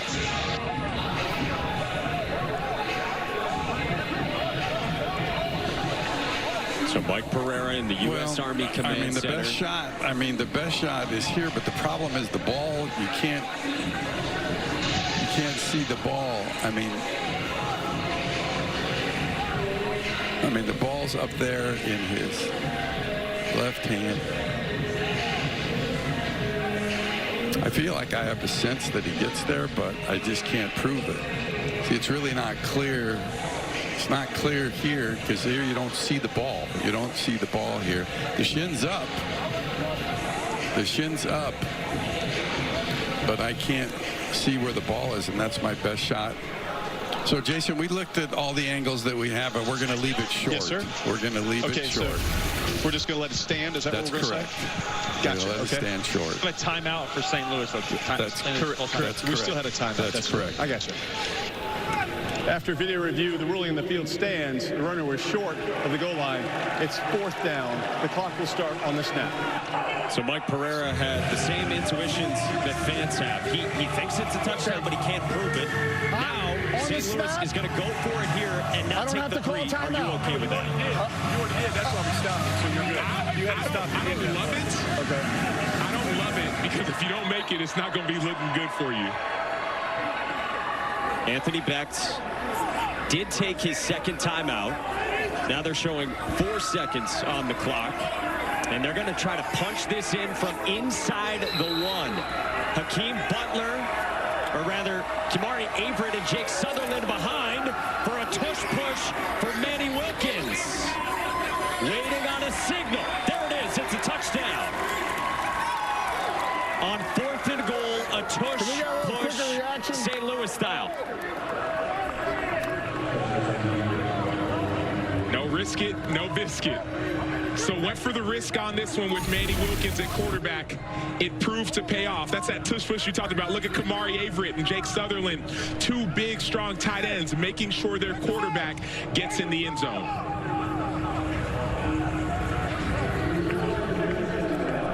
No team in the UFL has attempted or converted offensively more 4th downs than St. Louis. So they stuck to their guns. They get the touchdown. They're down by 4, and they will go for 2 points from the 5. And again, we remind you, they're getting the football out of halftime as well. That swing you talked about. Defense, if they were to take it away like last time, they could have 2 points at stake here as well. Wilkins to throw, and a screen is incomplete for Sailors.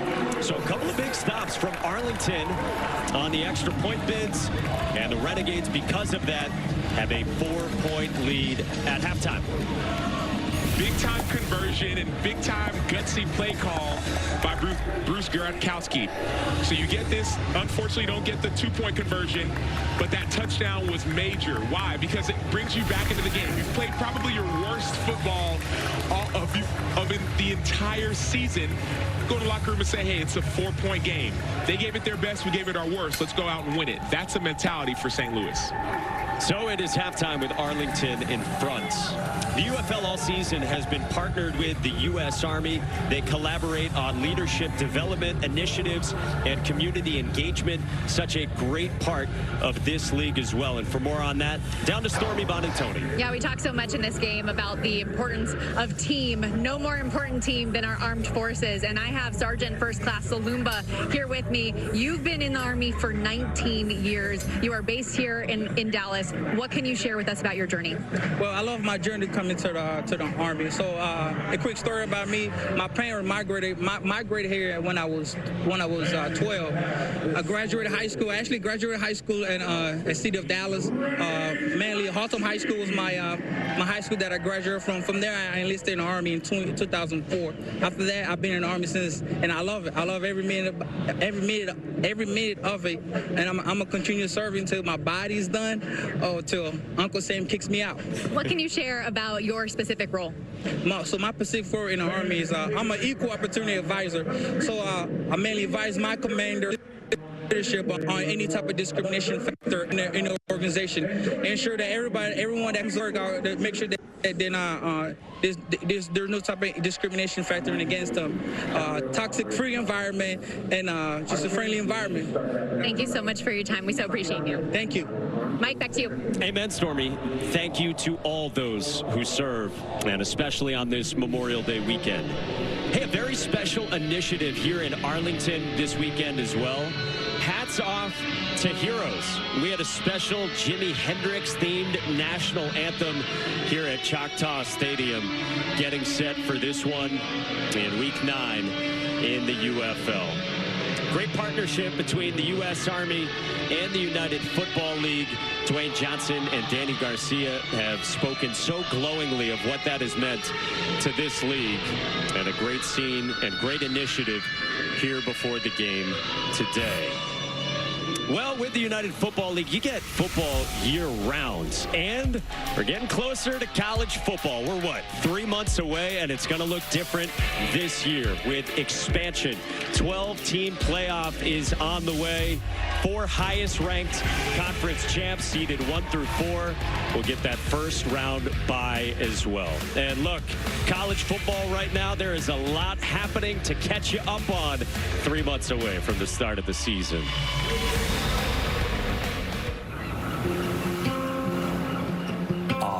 Summer is nearly here. The mercury's rising. The AC's getting cranked up. Ugh, I can already feel myself sweating through my clothes. But don't worry. I have a frosty fix for that fever. Just close your eyes. Conjure up images of crisp fall foliage swaying gently in the cool breezes of autumn. Dancing to the snare snap of a drumline. That's right. College football is just months away. The electricity, the atmosphere. It's the beauty of college football. But to be ready for this season, we're going to need to do a little homework because our familiar 155-year-old friend has never looked more different. Like that one crazy aunt who shows up every Thanksgiving looking like another episode of Botched. So who and what is where? Open your notes app and listen up. The Titans of the Southwest are now in the Southeastern Conference. The Pac-12 is now the 2-pack, as everyone else has either departed for the Big 10, Big 12, or if you're in the Bay Area, the ACC. No, not the Chesapeake Bay, the San Francisco Bay. The travel secretaries of all these schools are going to have a field day. Kalen DeBoer is the new head coach at Bama. So yeah, Nick Saban is no longer calling the shots in Tuscaloosa, though he does still live there, has an office there, and his statue stands right outside the stadium. Jimbo Fisher is also gone, replaced as the number 1 12th man by Mike Elko. And Jim Harbaugh walked off Michigan's CFP celebration stage and headed for the NFL. That leaves only 3 active college head coaches with national championship rings. North Carolina's Mack Brown won it back in 2005. The other 2, Clemson's Dabo Swinney and Georgia's Kirby Smart, live only 75 miles apart, and they play Week 1 in Atlanta.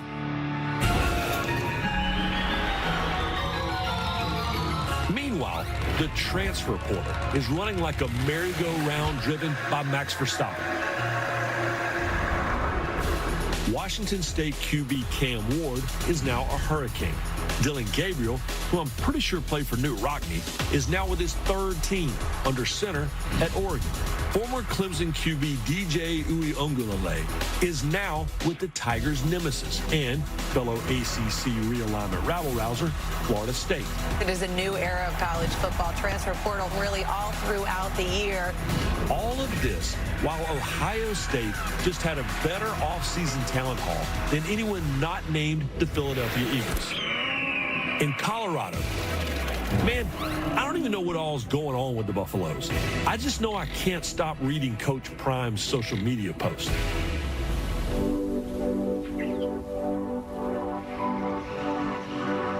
Then fall will, well, fall into a wintertime, the likes and links of which we have never seen. A college football playoff bracket expanding from 4 teams to 12. Imagine Friday and then the Saturday on campus. That's what I think a lot of these teams have wanted to earn. See, I told you it was a lot to know. But honestly, all we really need to know is this. Your school is still your school. College football is still awesome. And kickoff is just months away. Cannot wait.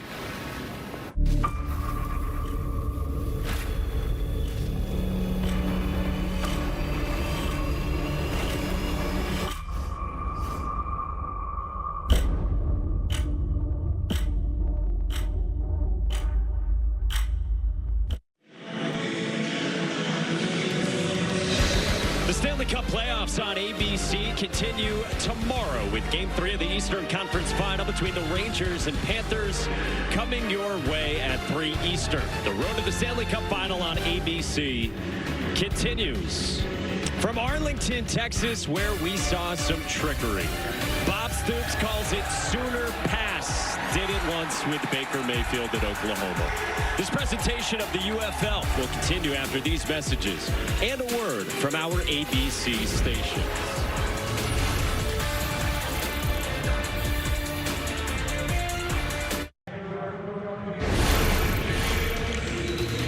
Welcome back to the UFL presented by the U.S. Army. And today's first half stats brought to you by Progressive. Start number 2 for Manny Wilkins for an injured A.J. McCarron. And how about Luis Perez with some big numbers? Perez has been outstanding, but he's been outstanding all season long, even going back to last year when he got traded from Las Vegas to Arlington and led them to a championship game. He's taking his game to a different level. Connected with Sal Cannella on the trick play. Let's check in with Cole Kublik. I tell you guys, the message in that Renegades locker room was tackling. And it sounds simple, it sounds easy. Acho can speak to it a little bit further, but that defensive staff was harping on getting ball carriers to the ground. He said it's a mindset. Really is what I heard. Bill Sheridan, the linebackers coach, was just hammering almost each and every defender in that locker room. Get your mind right. Understand how to get ball carriers to the ground. We do that, we're going to be fine. We're going to win this football game. Yeah, tackling is definitely a mindset. If you look in different defensive meeting rooms, they'll have the description of what a loaf is. Usually a loaf meaning you're not running to the ball. But sometimes a loaf means turning down a hit. So missed tackles, turning out an opportunity to go and get the offensive player down. And so the mentality of tackling has to change for this defense. Darius Shepard takes it out for St. Louis, who gets the football to begin the second half, trailing by 4 against Arlington. Acho, I'll never forget Takeo Spikes, who was on the team with me at Auburn, and we used to go one-on-one, and I was on the scout team. I mean, he used to crush me every day. But he used to talk about tackling, and he said, the thing about tackling is you can have all these techniques, all these fundamentals. It's the desire of who wants to stay up and who wants to get the other person to the ground. And you're right. You're right. It's the desire, but also it's the mentality. I remember when I was with Vic Fangio in Chicago, every night before games, we would watch about 30 or 45 minutes of just tackling tape to get that mentality ready for us. Jacob Sailors on the ground, eventually tackled by Delonte Hood. And Sam, you had asked Bob Stoops about the tackling, and he said it was really poor last week. You asked how to clean it up, and Bob Stoops was really honest. He said at this point in the season, you're not going to get it short up. You're in week 9. It's not like you can reinvent the wheel. That's when the mentality piece has to come in of saying, I have to get this guy on the ground. If it's not me, I'm going to have someone else running to the ball, full speed, full effort, no change of speed, so we can get the player down. Good, sure-handed Delonte Hood tackle again. So it's 3rd down and a half yard to begin this 3rd quarter. Manny Wilkins leading this offense, gives it off to Sailors, trying to spin free, and he does for a 1st down. That's what you get from Jacob Sailors. His offensive coordinator, Bruce Gradkowski, said to us, he just finds the hidden yards. First point of contact is not where he's going to end that play. I wanted this one on the ball.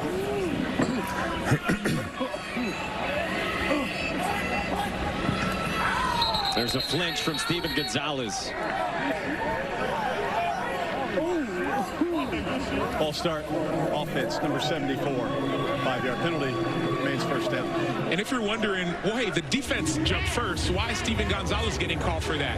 Well, the defender that jumped, Vic Beasley, he's an edge player, and he got back in time. So it would have had to have been the left tackle, Jared Jones-Smith, who would have to move in reaction to Vic Beasley. So it can't be someone else all the way down the line.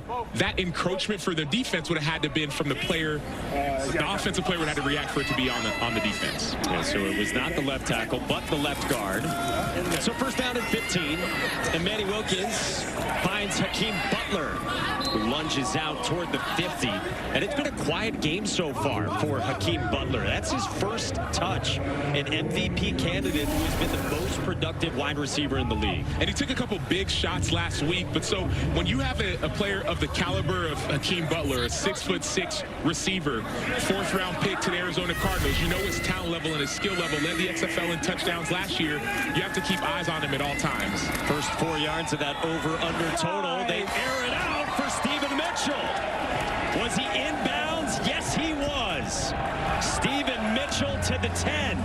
Now you wonder if Arlington might want to look at this. 41-yard gain. Arlington not only can look at it, they can also challenge it. That's that super challenge. The ball looked to me as if it were bobbled, and so if it were bobbled, then you could go and say, I want to challenge it, not a catch. St. Louis hurries things up, and they get the snap off with Jacob Sailors up the middle, goes spinning on a 1st and goal carry of 3 yards into the arms of Markel Lee. And going back, it actually looked like one hand and it looks like a bobble, but that inside toe may have just tapped down before he was out of bounds. Yeah, did he drag the right toe to get that 2nd foot and reestablish both feet after the bobble? Correct. UFL rules has to be both feet and possession. We'll never know. 2nd down and goal. Wilkins under some pressure, dancing away. Wilkins is in with a touchdown. And a flourish at the end as Manny Wilkins puts St. Louis in front. A flourish not only at the end, but also at the beginning. Beginning of the 2nd half, they score. End of the 1st half, they score. Manny Wilkins out of Novato, California, using his legs, making defenders miss, getting into the end zone. He's been through an unbelievable journey to overcome so much just to get to this moment, and now he's making the most of every single snap.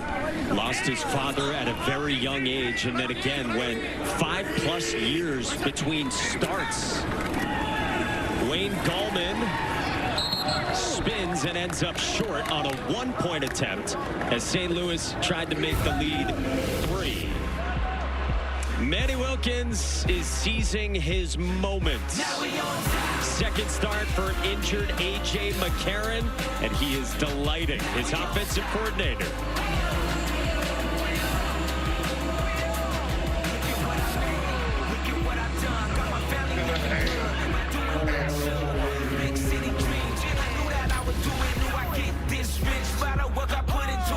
Take it on the chin, bounce back from every loss. Allegiances are born and rivalries are formed. In the United Football League, fandom isn't given, it's earned. So grab the official UFL gear and rally because it's time to ball out.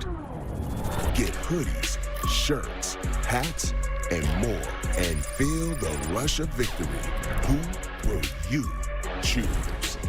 Head to shop.theufl.com and get your official gear today. You're watching the UFL, presented by the U.S. Army. Week 9 in a 10-week regular season. We already know the 4 playoff teams, and that includes St. Louis, who now has the lead against Arlington for the first time today. Battlehawks went punt, fumble on their first 2 possessions and now have scored on 4 straight. Field goal and then 3 straight touchdowns. And Manny Wilkins, their quarterback, has played a part in all 3. 2 on the ground and 1 through the air. Here's Juan Manigo. Played in Chihuahua, Mexico the last couple of years, and Manigo is stopped shy of the 25 to Stormy Bonatoni.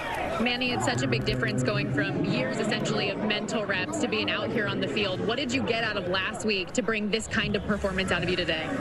Really, I'm just trying to be poised in the pocket, take control of the game, just taking what the defense gives us, you know, doing the little things right. I think once you do the little things right, all the other plays will kind of just come to you naturally. On that touchdown, can you take us through what you saw to skirt the defense the way you did? Yeah, I mean, honestly, I just seen a vacated zone open up to my left side, and I seen the one-on-one with me, and I think it was a linebacker out there. So I just, in my mind, I know I'll never get tackled by the first guy. Also, that big play to Steven Mitchell, you told me he's one of your best friends on the team. How nice is that connection? Man, it's major. Stevie's had a hell of a journey, and for him to just come in here and make some things happen, you know, I think it's really big for him. He's a hell of a player, and we got to keep getting him right. Thanks, Manny. Thank you, guys. Poised at all times as Davion Smith starts out on the ground for about 4 yards to begin this drive for Arlington. Yeah, and I love how he said we got to keep on getting him the rock, but now he gets the chance to get one of his best friends the rock. And so that's on one side of the ball. On the other side, Luis Perez is one of the most poised players on the field. How do you come back now? Perez, sideline, and he's got Isaiah Winstead. Broke the initial tackle, takes it out just shy of the 50. And how about the day for Isaiah Winstead, undrafted out of ECU? Undrafted, but he's making the most out of his opportunity. Great job on the out route. Doesn't go out of bounds. That's Chris Payton-Jones again. It's the guy who missed that reroute on him, missed the jam on him earlier for the big play. So he's liking his matchup early in this game and late. Sorry, Duff. Hey, Duff. You see the day for Winstead, who spent 6 years at 3 different colleges. The day after the draft last year, he tweeted a highlight video, said he had no mini camp invite or undrafted deal. All of a sudden, that tweet went viral, and the attention grew. Nothing doing on the ground for Smith, second down. And sometimes that attention grows, but you need to put it on tape. And that's what Isaiah Winstead is doing, opportunity or not. I want to put it on tape so that when NFL scouts are watching, they're watching this film and they're going to say, man, we got to get this guy at least an opportunity for a workout or maybe to come for training camp because I've seen it on film.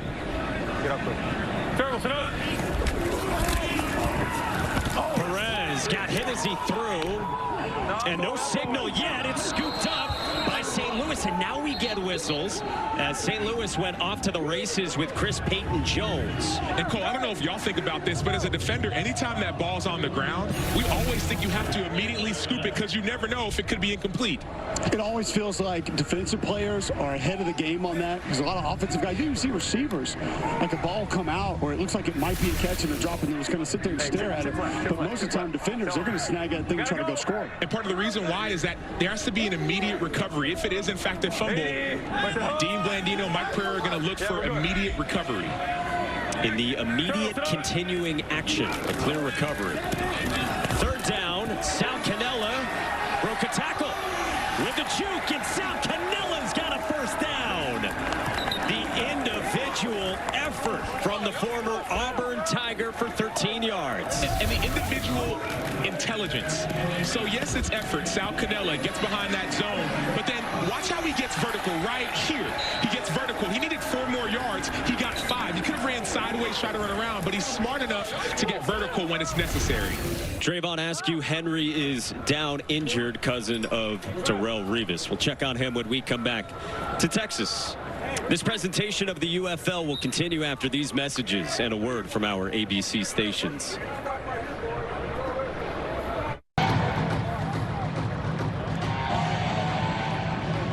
Draymond Askew Henry went off the field for a St. Louis defense and team that is 6-2 and has clinched a playoff spot.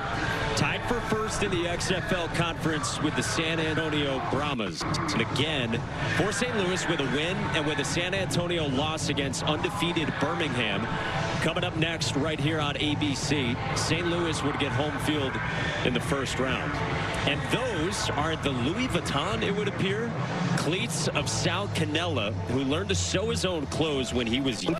He's got into clothing line, so he loves it. And he's right now as he's on the field making big-time plays like we just saw. A little in those Cole Kubelic's white kicks right next to him. Pistol, tab right, pass code 3, F, Sailor, Z, climb, X. Sal Cannella, one of the real interesting guys. Yeah, that's fine. In this league. You're saying. Sal, how do we come up with the Louis V cleats? I mean, man, you've seen Marvin Harrison do it. Gotta go. You know, I had a little inspiration from him and whatnot, and, you know, I had a little artist put it together. It was something smooth. Go, Davion. Are you saying you're Marvin Harrison, basically? No, I am Sal. Sal, but you do have the clothing line going, though, so how's that going? Hey, it's going great, man. You know, like any business, ups and downs, man. We're going on to year 4 right now, so, hey, man, just trying to express myself through another avenue. Duff left. There you go. Thanks, Sal. Z, smoke, Aspen. Also ready. Look for signals. No. Yes. Get out quick. Here we go. Sit up. 80. Good stuff from Sal Cannella. 2-point St. Louis lead. Second down and 10 for Luis Perez. Across the middle, Davion Smith out of the backfield, met immediately at the 34 after 5 yards, and now third down coming. And this is a critical third down. Third and it looks like 5. You're in field goal range, which should get you a lead, but you don't want field goals right now. You know that this St. Louis offense has found ways to score. 29, you need a first down, turn into a touchdown. Dixie right, 51 shock. F choice, X comeback. Also ready. Go. Hold on. No. Here we go. Third down and 5. Quick one, Sal Cannella searching for the sticks, and looks like he might be marked short there. Wrapped up by Willie Harvey. Intelligence last time, but Cannella might be short here. And it's interesting, he actually was in front of that first down marker, so if you talk about pull forward progress, he would have it, but it's not. He actually goes backwards without being tackled before being tackled. And St. Louis burns a timeout before 4th and 1. Timeout, St. Louis, prior to the snap. And I love the aggressiveness by Arlington. So we've talked to their coaches earlier this week. They said, man, we've struggled on 4th and short, 4th and 1, 4th and 2, 3rd and 1, 3rd and 2. Aggressive call caused the timeout to be used by St. Louis. And you wonder if Mike Pereira might chime in the U.S. Army Command Center on that spot and where Sal Cannella was.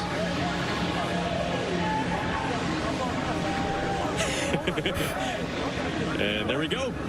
I'll call that what, about a foot? About a foot, a few inches short. On the quick, our boys, wait for us, we're going with them.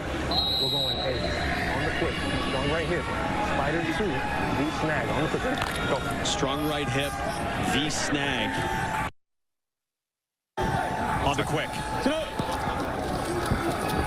A roll, and Seth Green's got it. Off to the races. And Green's bumped out of bounds.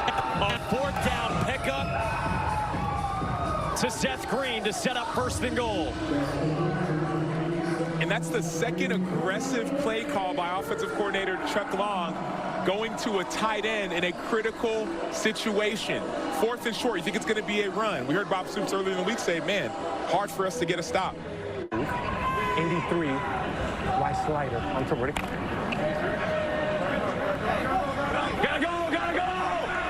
Hurry up!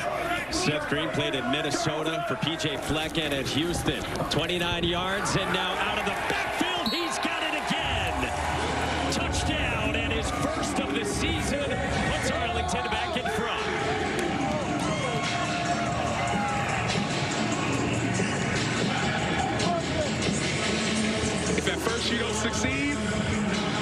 to Seth Green one more time. Injury earlier, we saw one of the receivers go down. So not only have other receivers stepped up like Isaiah Winstead, but now Seth Green has stepped up. That's that motion that's somewhat hard to stop going across the ball. You have to have your eyes ready as a defender. Eyes were late. Green is open.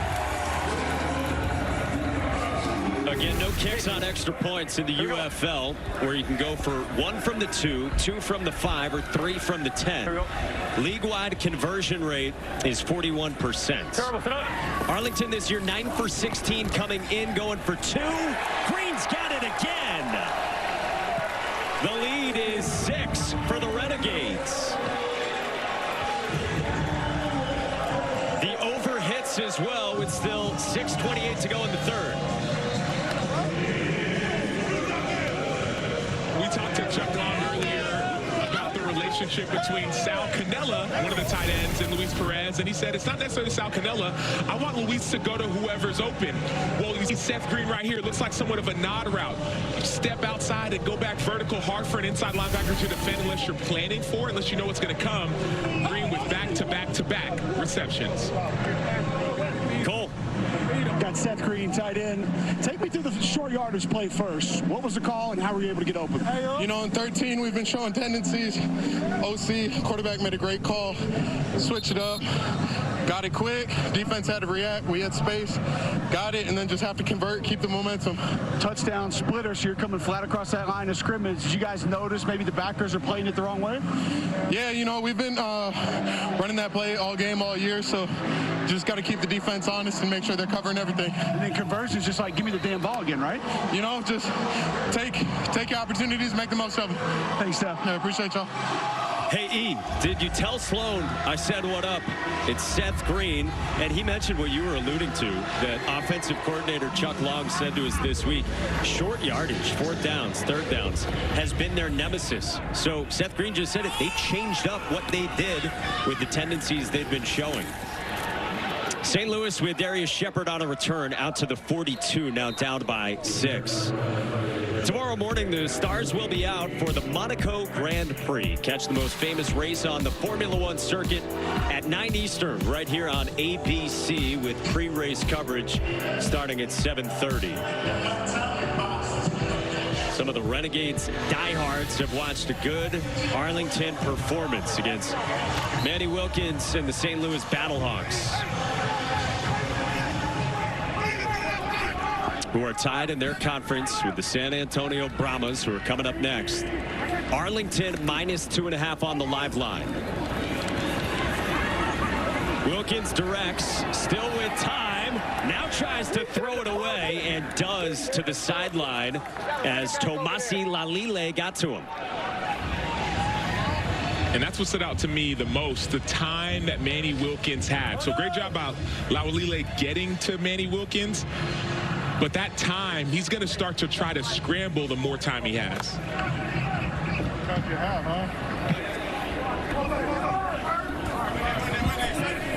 Manny Wilkins has played a part in all 3 touchdowns for the Battlehawks. Screen, Ja'Cour Pearson. Peasy just back from an ankle injury, gets hog-tied, and 3rd down coming, Stormy.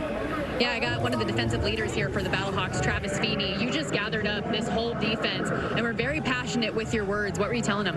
Man, we just got to be 11 one of those is a victory. You know, we just got to do our job. Right now, we're trying to do everybody's job. Right now, we're not doing our assignment right now for everybody. Communication. And I think just right now, we're putting a little too much pressure on ourselves. I think we need to get back, reset, and that's all I was trying to do, reset the guys. Let's get our mind right. Let's get going. Let's get this win. You said no more points. If we're a championship team, we got to show that. Exactly, man. You want to be in a championship, your playoff recognition, you know, and I think a little bit we looked ahead, looking a little bit right now, and I think, like, get back. If that's what we want to do, we got to win. We got to win out. We got to make sure we have no enemies. We got to make sure we're doing our assignment. Got to make sure you're doing every play, everybody. And you got to pick up your brother. Don't get on and pick him up. Thanks, Travis. Yep. Stormy, good stuff. 31-year-old who was a Steelers draft pick and obviously one of the leaders. In the meantime, the offense gets a 3rd down conversion with Hakeem Butler. Yeah, he had 5 sacks last year. You talked about a 6th-round pick. by the Pittsburgh Steelers, but the word he mentioned, at least the initials, MEs, no more MEs, mental errors. They track those every single week. If you make a mistake on a play that you shouldn't have, it's called a mental error. You have to go and correct it. First down, and Manny Wilkins got away from trouble. Wilkins running out of time, just gets rid of it. And a collision along the sideline, and then something extra there from Story Jackson, the backup linebacker out of Liberty. And not only was Story Jackson there, but we saw J.N.A. Harris there as well, standing on Manny Wilkins. So you see that pump, and it's hard. Quarterback like this in open space is going to pump you. But then you see Story Jackson give an effort, and J.N.A. Harris have that second level protection. Little shove there at the end to Manny Wilkins. With 4 to go in this third. Screen, Darius Shepard. Nothing doing, just a yard. And it's third down. We talk about momentum swings in this. Cole, what are you feeling right here? If you're offense 3rd and 9, where do you go? Well, I want to get my quarterback on the move. So I want something where I'm moving the pocket and give him the option. If he doesn't like maybe first, second read option, he can pull the ball down and run. I know it's still 3rd and 9, but he's got that explosive ability. I want the potential for Manny to be able to run this football. Either that or just throw it to 88. He lines up in the trips to the right. 4-man rush. They go left side, looking for Pearson, and broke it up. Heck of a play by Jamar Summers, the former UConn Husky, and it's 4th down. Great play by Summers, and part of the reason why this play works, the ball looks like it's a little bit inside, so Summers can get his hands on it. But even bigger story is we talk about field position, but that's momentum. You score on one side, stop them on the other, get the ball back. Now you can make it a 2-score game. Offense leading to defense. And now the first time Sterling Hoffrichter has had to punt since St. Louis's first possession. Spins one at the 5, and it takes a hop into the end zone for a touchback.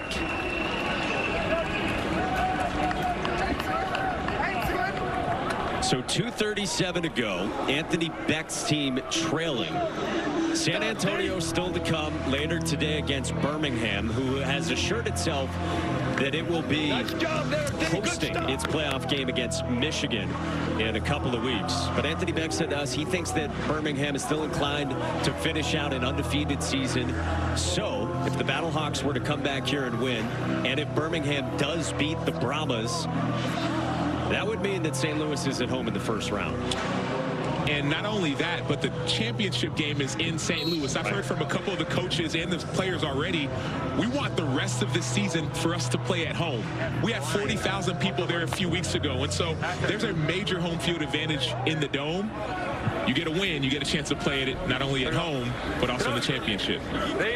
St. Louis has the second best odds you see to win the championship behind Birmingham, who Stormy told you they were going to be minus very quickly. Devin Darrington with a cut for a first down out to the 40. 5'8" back out of Harvard, who did a year at Virginia as well, picks 15. He was part of the Guardians last season. He's a smaller back, 5'8". What's hard about that is with his shiftiness, he can be hard to see if you're a linebacker, and then he's so quick, he can get around defenders. His third game active after injuries to Day-Day Hunter and Letty Brown. Had only had 3 carries for 7 yards all year entering today. 2 to go in the third quarter. Arlington with it up by 6, and it's a screen, and there is nothing there to Caleb Vander Esch. Stormy. Yeah, we talk so much about the importance of home field and the importance for Anthony Becht of championships. He told us he's had one in his life, his senior year of high school, 1994. Everywhere else he's been as a player coach, he's been trying. He said he's been close, but I haven't gotten there. He even joked with us, he hates watching the freaking Super Bowl every year because he still thinks about how he never got that chance. He has been laser focused since the end of last year, trying to figure out why they fell short and what it takes to get there and win this year. He has said all the right things, but make no mistake, he has aspirations to coach at a higher level. Perez has it dropped by Tyler Vaughns. 3rd down and 11. And not only said all the right things, Mike, he's also been doing the right things as far as getting his team prepared to make not only big plays in big moments, but doing the little things well, taking care of your body, hydrating. He talked about all of those things so that when the play comes to you, you're able to make it. Y sail F shallow return on one, ready? Dagger TV, check out. Said, I know I need to prove myself, and I need to win a championship.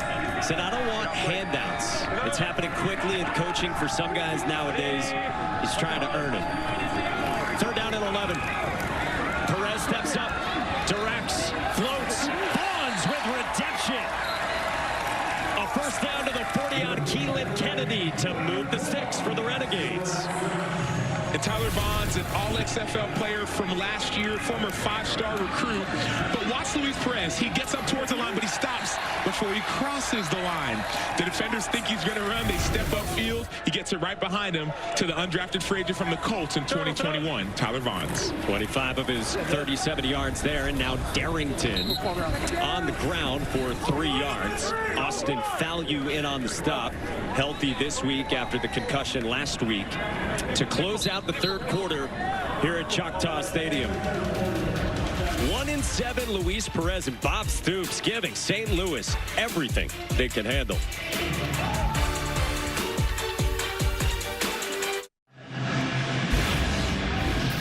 Back here at Choctaw Stadium, I've got Arlington defensive end Will Clark. A little interesting battle going on across the field. I've seen you working on these tight ends. They seem like they're trying to give you a little extra today.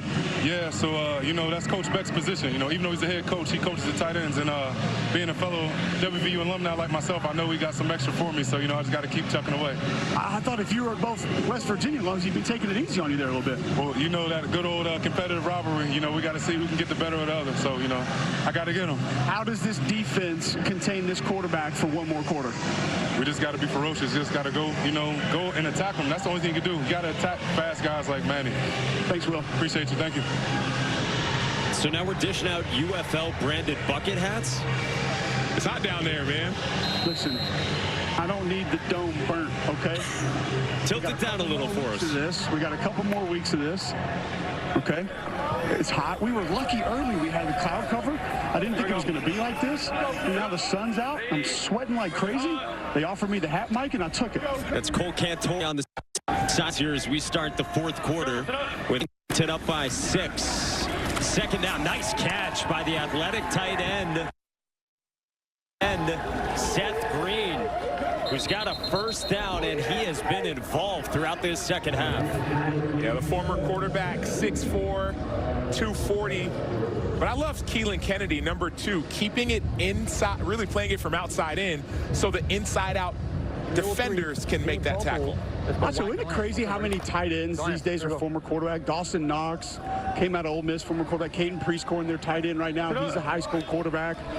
Seems like that quarterback doesn't work. They just throw you a tight end.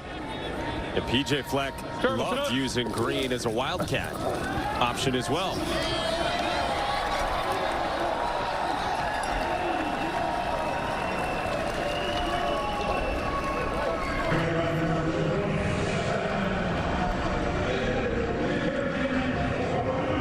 Run by Devin Darrington as we work through some technical difficulties for you. And Arlington on the move, looking to go up by 2 scores. I love their patience as well. Let's go, Dart. We talked about the heat and how it's affecting even Cole on the sideline. Imagine players on the field with their helmets and their pads. The defense can get tired. Arlington favored by 6 and a hook on the live line. Darrington up the middle is swung down by Travis Feeney. Second down and goal. That's that Travis Feeney we talked not only about, but too, he was saying no more points, no more points. This is a situation where it's second and goal, you have to bow up and just play your assignment. Don't do anyone else's job. Do your job, and everything else will take care of itself. Don't be yourself. Let them try to beat you. Let's go, hurry up. Here we go. Here we go. Zay, right here, Zay. Here we go. Zay is Isaiah Winstead, 14 in blue. Perez for Green, batted away. Incomplete to the goal line, and a nice defensive effort by Drayvon Askew Henry. And I would go as far as say, not just batted away, it went right between his hands. He had the interception right through his fingers.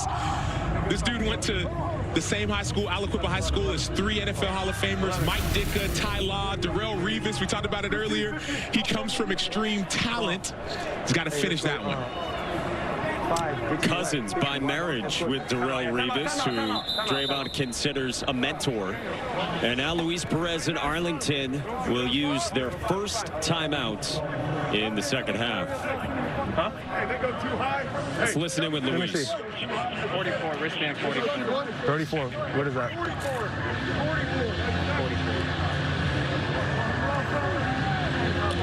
44. This guy's like a player coach. Yeah. He said yes. Yeah. His preparation is what thing that stands out about me to him. He gets to know all his players' names, all his teammates' names as soon as he comes to a facility, understands the playbook, knows what the coach wants to game plan before the game plan gets put in. You're ready for scramble down here, okay? You're ready for scramble. Don't leave early, though. Hey, come here. I'm calling the play. Come here. Come here. Hey, we're going to go on 1, okay? We're going to go on 1, okay?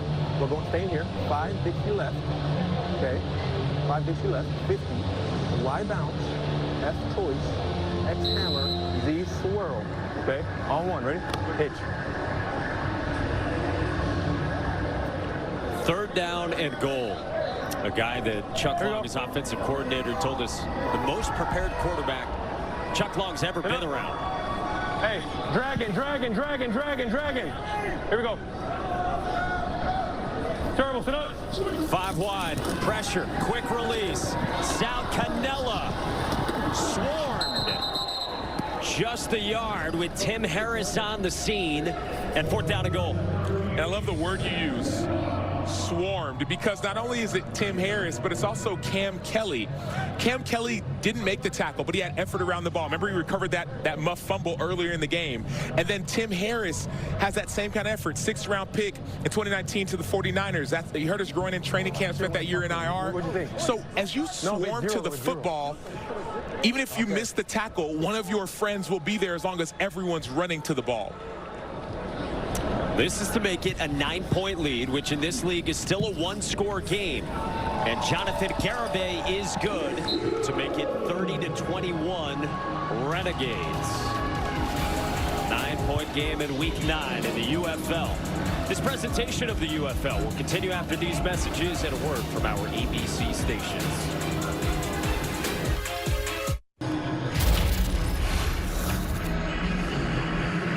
Today's game flow is brought to you by Progressive. And how about the day for Luis Perez, who has thrown 3 touchdown passes and is 3 for 3 on 2-point tries? How about the year for Luis Perez, who's leading the XFL in passing, and he's doing it on a team that hasn't found ways to win, but his pinpoint accuracy is giving his team a lead late in the game. Now all they're looking to do is to finish.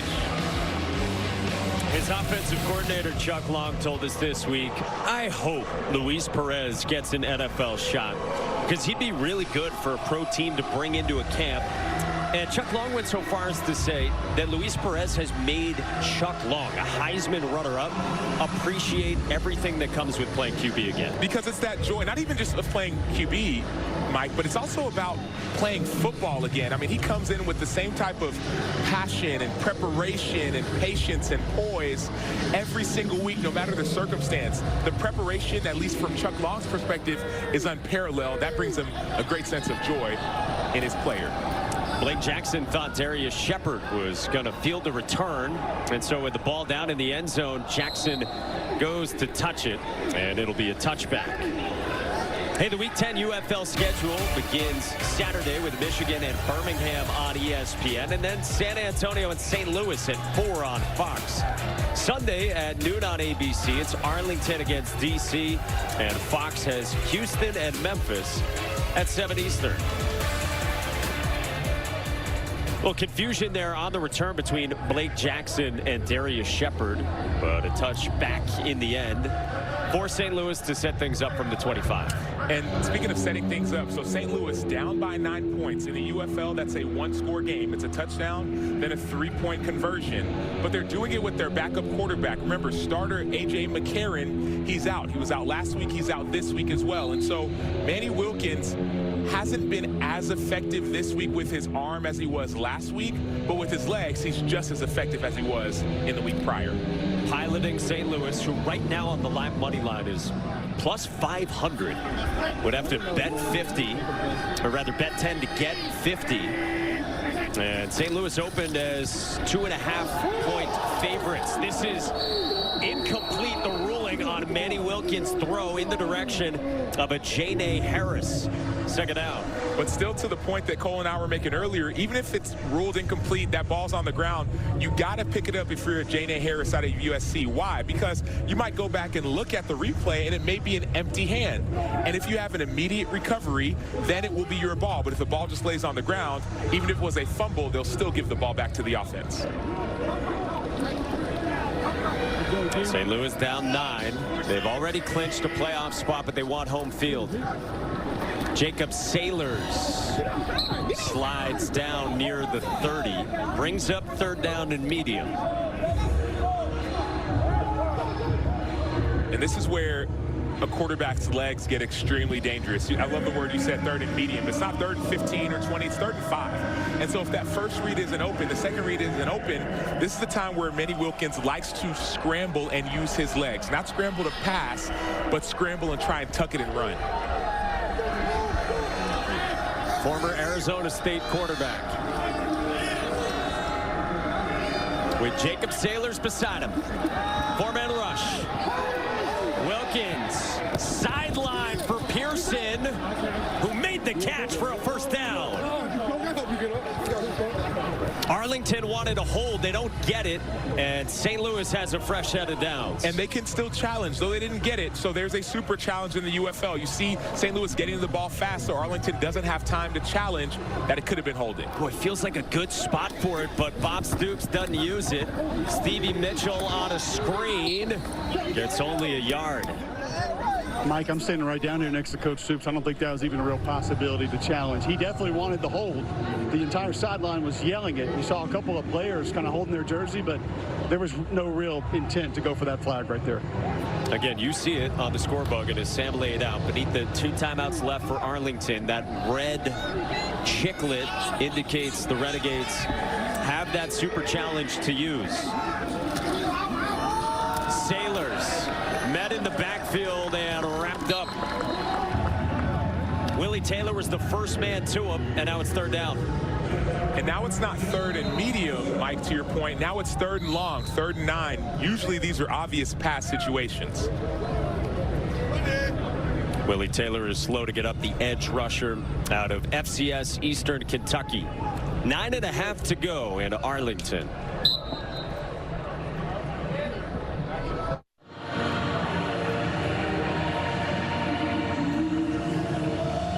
Back in Arlington, Texas, week 9 in a 10-week United Football League regular season.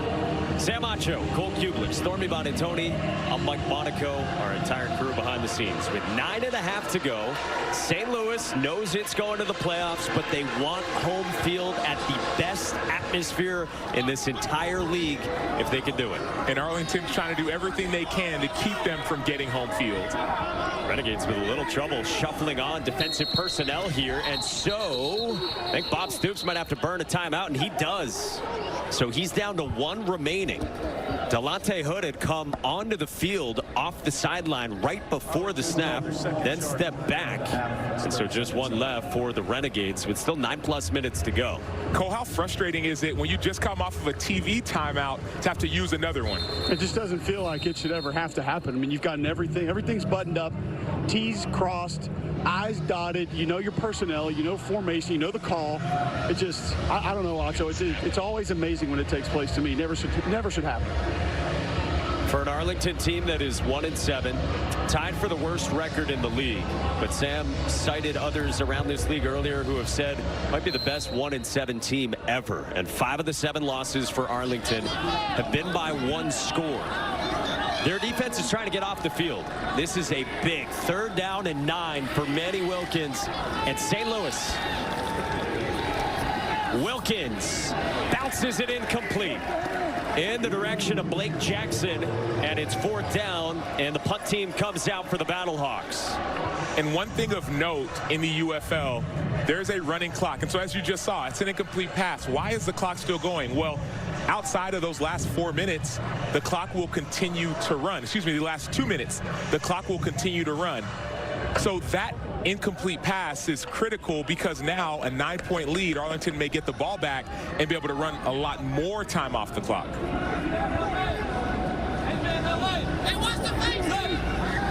St. Louis uses a lot of time before Sterling Hoffrichter spins one to Juwan Manigo, and it takes a Battlehawks hop down toward the 1, and it touched the goal line, so it's a touchback just out of the reach before Keelan Kennedy got to it.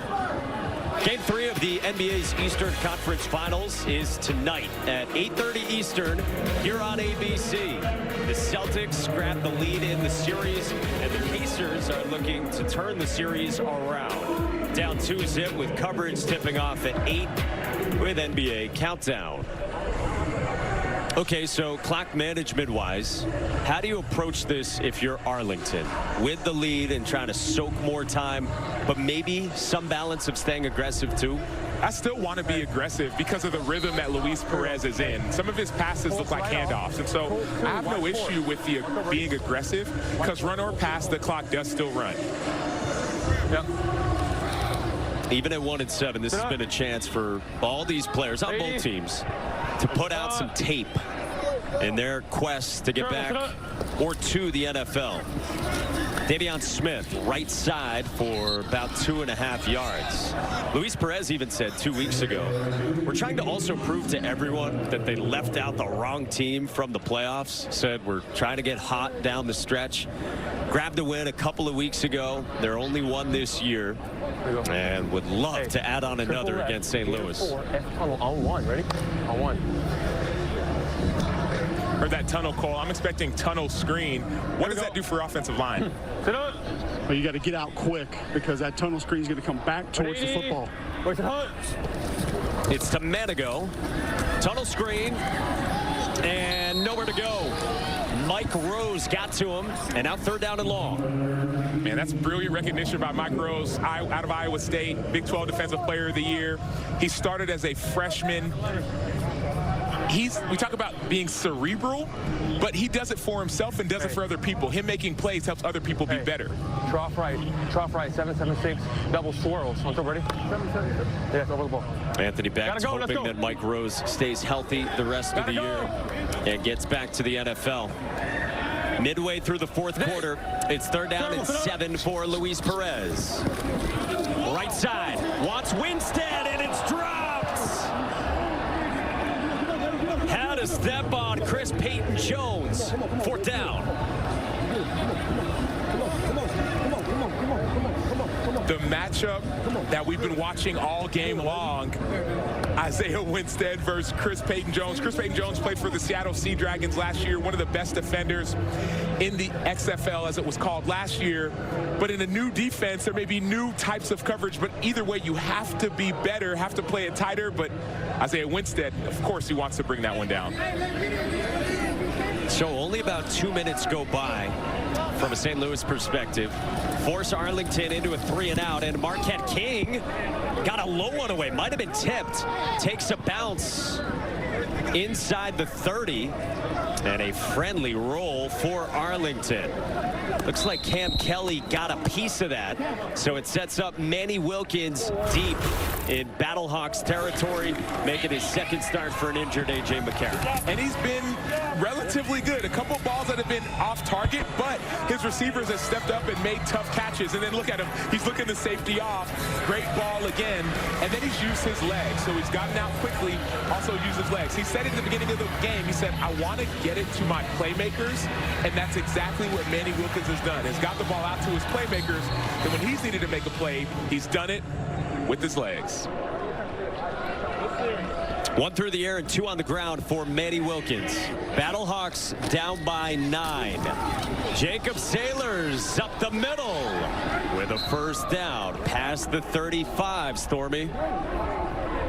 Guys, all that Hakeem Butler was saying on the sideline here before the team ran out there was, all we need is a chance. The defense made that stop. They're ready to move the football here. They get their chance. Here's Stormy. Inside of 6 minutes to go. And remember, being down by 9 is a one-score game because you can choose to go for 3 points from the 10-yard line if you want to after a touchdown. Wilkins, under pressure, got rid of it. Henri St. Amour out of Georgia Tech brought the heat. Cole, I don't know about you, but this for me feels like what championship teams are made of. If you can find a way to come back at this point, this is the stuff the champs are built from. I don't think there's any doubt, and that just comes with confidence. And this has been a confident football team this year. However, how many times have they been in this spot where they've had to come back down in the fourth quarter? And definitely haven't been in this spot with Manny Wilkins at quarterback. Jacob Sailors, by the way, after his pass pattern was slow to get up and went slowly off the field. So Wayne Gallman checks in. Wilkins runs right side, and Wilkins finds some yardage, pushed out of bounds by LaRon Stokes past the 40, and now third down with 5 to go. And we get back to that 3rd and medium, 3rd and 6 or so. Last time we saw an incomplete pass in this situation, I wonder what it's going to look like with Manny Wilkins, how much he's going to trust his arm or go back to his legs. And guys, by the way, it looks like cramps over here for Jacob Sailors, getting stretched out and putting cold towels and ice all over his body. Looks very uncomfortable here on the sideline, but just cramps. They're running back the league's leader in total touchdowns. Yeah, will it be the legs from Manny Wilkins? Spinning away from Vic Beasley. Kept his footing. Wilkins still alive. Manny Wilkins diving and has a first down. Wow.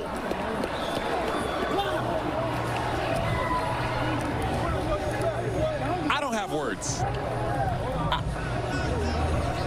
They had him exactly where they wanted him. Wow. Vic Beasley, first-round pick. Everything you would have hoped for, you had.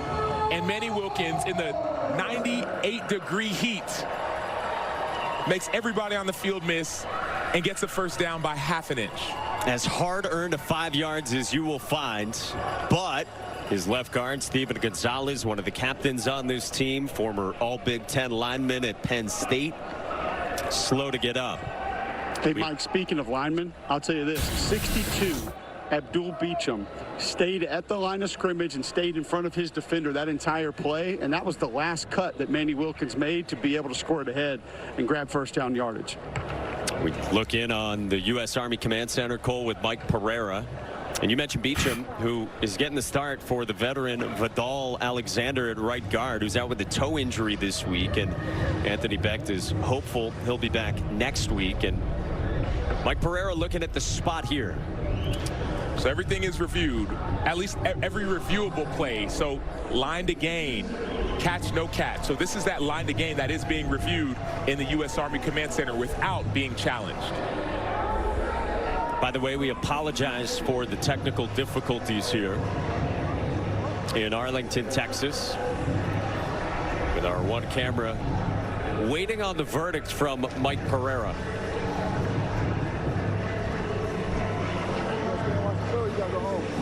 Marquette King, you got a concert after the game? Yes, sir. About to be live, lit, and turned up.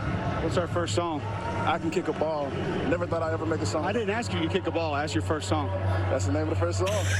Never thought I'd make a song about I Can Kick a Ball. What is it about? We know you can kick a ball. 47 yards. Shoot, I was 7 That's a shit spot. Replay, put it back. Cole Kublik in conversation with Marquette King. And while that was going on, they have respotted it on Wilkins' diving bid. So you see, he spotted at the 47, a yard shy, and now 4th down and 1 after the Wilkins scramble is reduced. And Jake Sutherland, another big tight end, is coming in. There's one of the best teams on 4th down. I saw what Manny Wilkins just did. I expect him to use his legs again. Wayne Gallman still in there. Sutherland, that tight end in motion. Wilkins searching and lobbing for Sutherland with a first down and more, and hurtling to the 37. 16 yards to move the sticks and keep St. Louis alive.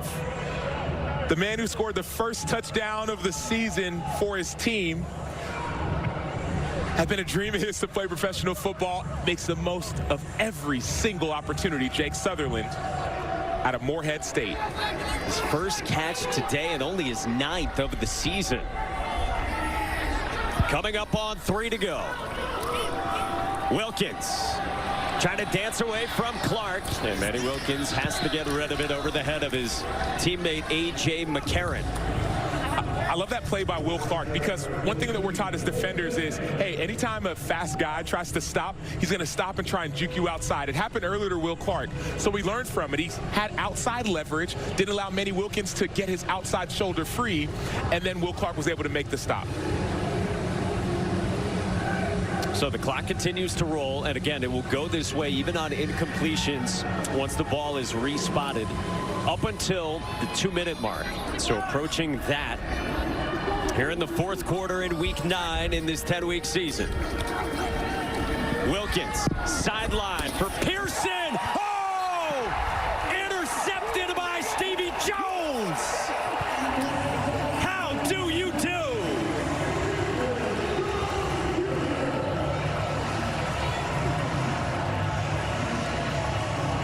They call those lollipops.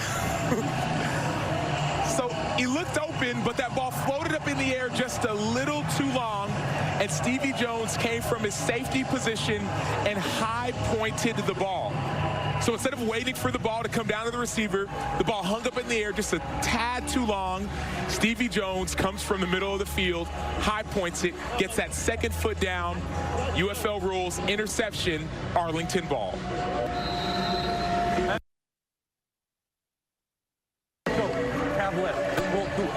Stevie Jones, what was the coverage? What did you read to be able to get that pick? It was like a zone coverage, quarters.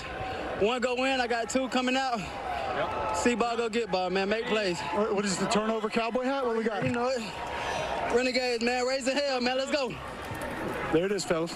He's got a blue Renegades cowboy hat on after the takeaway. Inside of 2.5 to go. A couple of yards there on the ground. And you heard Luis Perez say it, let's finish this. Well, and it starts with defense, right? Stevie Jones, 5'9", 188 out of Appalachian State. A first-team All-American, had 5 interceptions his senior year, undrafted free agent from the Tennessee Titans in 2023. Doesn't matter about your size, what school you go to, make a play, people will watch.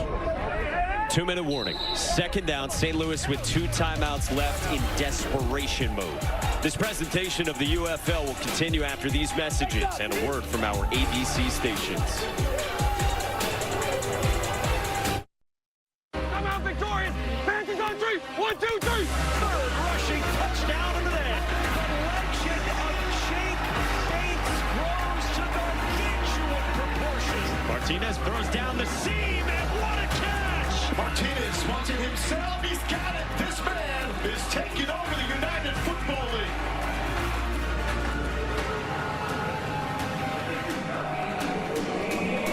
June 8th on ABC, the USFL Conference Championship within the UFL. The Michigan Panthers at 6-2 against undefeated Birmingham on a 15-game winning streak with Adrian Martinez, probably the favorite for MVP. And there was a quarterback battle or competition with him and Matt Corral earlier in the season. But both quarterbacks said, hey, just pick one of us. We want to go and show we can get it. Adrian Martinez made the most of his opportunities. Hey, we're good. Here we go. Here in the XFL Conference, Arlington leads by 9 over playoff-bound St. Louis, who has 2 timeouts and gets an incompletion from Luis Perez. Pressure from Pita Daumoy-Penu. So 3 seconds come off the clock. And now because we're inside of 2 minutes, the clock stays stopped on an incompletion. And St. Louis does not have to use a timeout with 3rd down coming. And that's another risk. So they've taken a few risks and have been successful, but this one was unsuccessful. But you got to take the good with the bad. 62 Z levels Viper on turbo, ready? A reminder, we've got Birmingham and San Antonio coming up next here on ABC in a very important game. St. Louis right now controls its own destiny to get home field advantage in the first round of the playoffs against the Brahmas. Those teams will meet next week. No, I called. No. Delay a game. Wow. Offense. 5-yard penalty. Remains 3rd down. Please reset the game clock to 1 minute 57 seconds. 1:57. A gamble and then sloppy from Arlington. And real quickly, guys, it appears in that Brahma Stallions games, San Antonio is getting a little bit of love here. They were an 8.5-point underdog, looking at 6.5 right now. So people buying in on that game being important for San Antonio, and not so much Birmingham, because even though they technically haven't locked up home field due to some technicalities, they will have it. Yeah, scheduling conflict at Ford Field in Detroit, and maybe that has to do with the line changing with San Antonio, perhaps getting back Chase Garbers, starting quarterback, who got injured on what the San Antonio coaches felt was a dirty play in the first meeting with St. Louis. Hey, go to 27, go to 27. 1:57 to go, 3rd down and 13 now for Arlington. 4-man rush. Perez climbs, takes off, and Mike Rose meets him. Anthony Becht can use one of his 2 remaining timeouts, and does. And how about that? 2 plays and only 10 seconds come off the clock, and it's 4th down. And one of the things that people think now is, okay, well, the offense is going to get the ball back. This punt's going to go. No, the last punt was actually tipped. Yes. St. Louis tipped the last punt. They've blocked 3 punts so far this season. I was talking to Kyle Caskey, their special teams coordinator. He says that all their guys believe. They all believe now. They had a near punt block in their week 1 game that they nearly won, lost on a game-losing field goal. So they believe. And so they have, this is an important play to watch, put it that way, because there's a punt block team that has gotten home, and once you get home once, there's a lot more confidence you can do it again. You see the punt block group coming on the field for St. Louis at 23 in the silver. Cam Kelly grazed it last time, as you mentioned, from Marquette King, the former all-pro punter in the NFL, where he spent 6 seasons. Darius Shepard's back at the 19. They overloaded the left side, the top of your screen, so now that's why they're moving the offense to try and block up. King got it away. Low kick, Shepard with some room to navigate. Shepard up the middle of the field, and he gets crunched at the 45, and it will be very good field position for St. Louis with 1 timeout and 100 seconds remaining, needing 9 points. Again, if you're just joining us, in the UFL, you don't kick extra points. You have the choice to go for 1, 2, or 3 points. If you want to go for 3, you set up shop at the 10-yard line. So if St. Louis can score, they can tie this game. And they have a timeout. Not only that, they also have a challenge left. You can only use that challenge if you have a timeout. So there's a couple different ways this game can go. If something does or doesn't go their way, Anthony Becht can choose to use the super challenge. And how does Manny Wilkins respond after the interception? Wilkins picked off again! Joe Powell stays on his feet and scores! It's a pick 6 to seal it.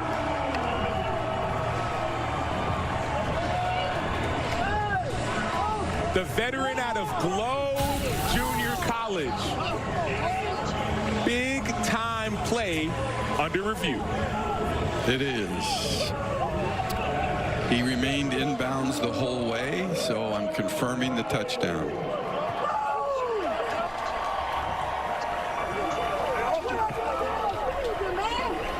Unreal from Joe Powell with the balance along the sidelines. From the Globe Institute of Technology, notice him stop. He's at middle field. He shows too high early, and then he goes down to single high. Manny Wilkins does not see him, and so usually that may be like a cover 9. So you start up high, you go down low, and right inside that route, the quarterback doesn't see it. You pick it, you score. Globe Institute of Technology, Joe Powell has done it in the return game. Now he does it as an interception return. With a 50-yard run back. They go for 1 from the 2, and they throw it back, and that is intercepted. This can go back for a point for Keelan Kennedy. Streaking all the way downfield. And look, the way this thing is gone, 1 point can mean everything in the UFL. So it's a point for St. Louis, 36-22. And how often do you see a pick 6 followed up with a pick 1 from Joe Powell, Cole? Joe, take us through what your read was on that play. Was there something that kind of keyed you off, gave it away? It was all within the game plan. When running back is away and we're to the single receiver side, the backside safety got to come down into the fit. But it wasn't a run, it was a pass, so I really got the inside of number 1. You know, Joe, they used to play baseball in this stadium, I believe. That's where they would have referenced as a walk-off right there. Yes, sir, man. Go Renegades. You mentioned Globe Tech, a junior college in New York City that is now closed. Joe Powell only played 1 year of college football there. Ended up getting looks from the Giants and the Bills. This year came back to Arlington, but not until right before week 6. Bob Stoops has loved having Joe Powell back and said Joe Powell makes plays, and a guy that's been on a wild football journey. Started playing indoor football back in 2015. Went to Canada. Heck, in January of this year, got signed by the mighty Carolina Cobras of the National Arena League. And now here he is with a walk-off at Choctaw Stadium, perhaps. He's been a model of consistency, but also of determination. When you need a winning play, Joe Powell finds ways to make winning plays. The second pick 6 in the UFL this year. Joe Powell joining Houston's Corn Elder, who had 98 yards on the run back in week 2. 1:31 to go, 14-point lead for Arlington. And this is Ja'Cour Pearson looking for a lane, and he gets wrapped up by Story Jackson right around the 40. So the last 2 possessions for Manny Wilkins and St. Louis have ended in interceptions.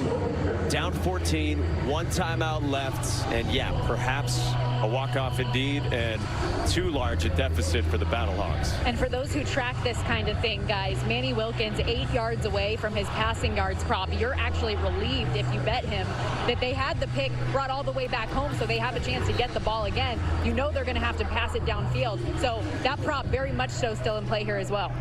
And 2 passes that have hovered in the air, and if you had the over on it, you're hoping they were completed, only to see interceptions instead.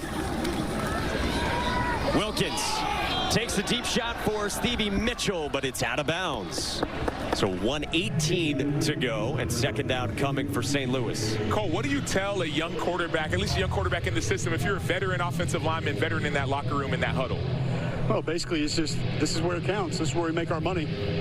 Give us all the communication possible, and if you need us to help you out, let them. You got a veteran center that probably should be playing in the NFL. Acho, if he sees something, take that advice. Let him set everything up front, and then just go off of that. A reminder, we still have part 2 of this doubleheader in the United Football League still to come right here on ABC with 2 playoff teams. Birmingham and San Antonio. Wilkins up the seam, and he's picked again. Miles Dorn's got it this time, and that will absolutely stamp this. And Arlington will grab its 2nd win of the season and take down St. Louis.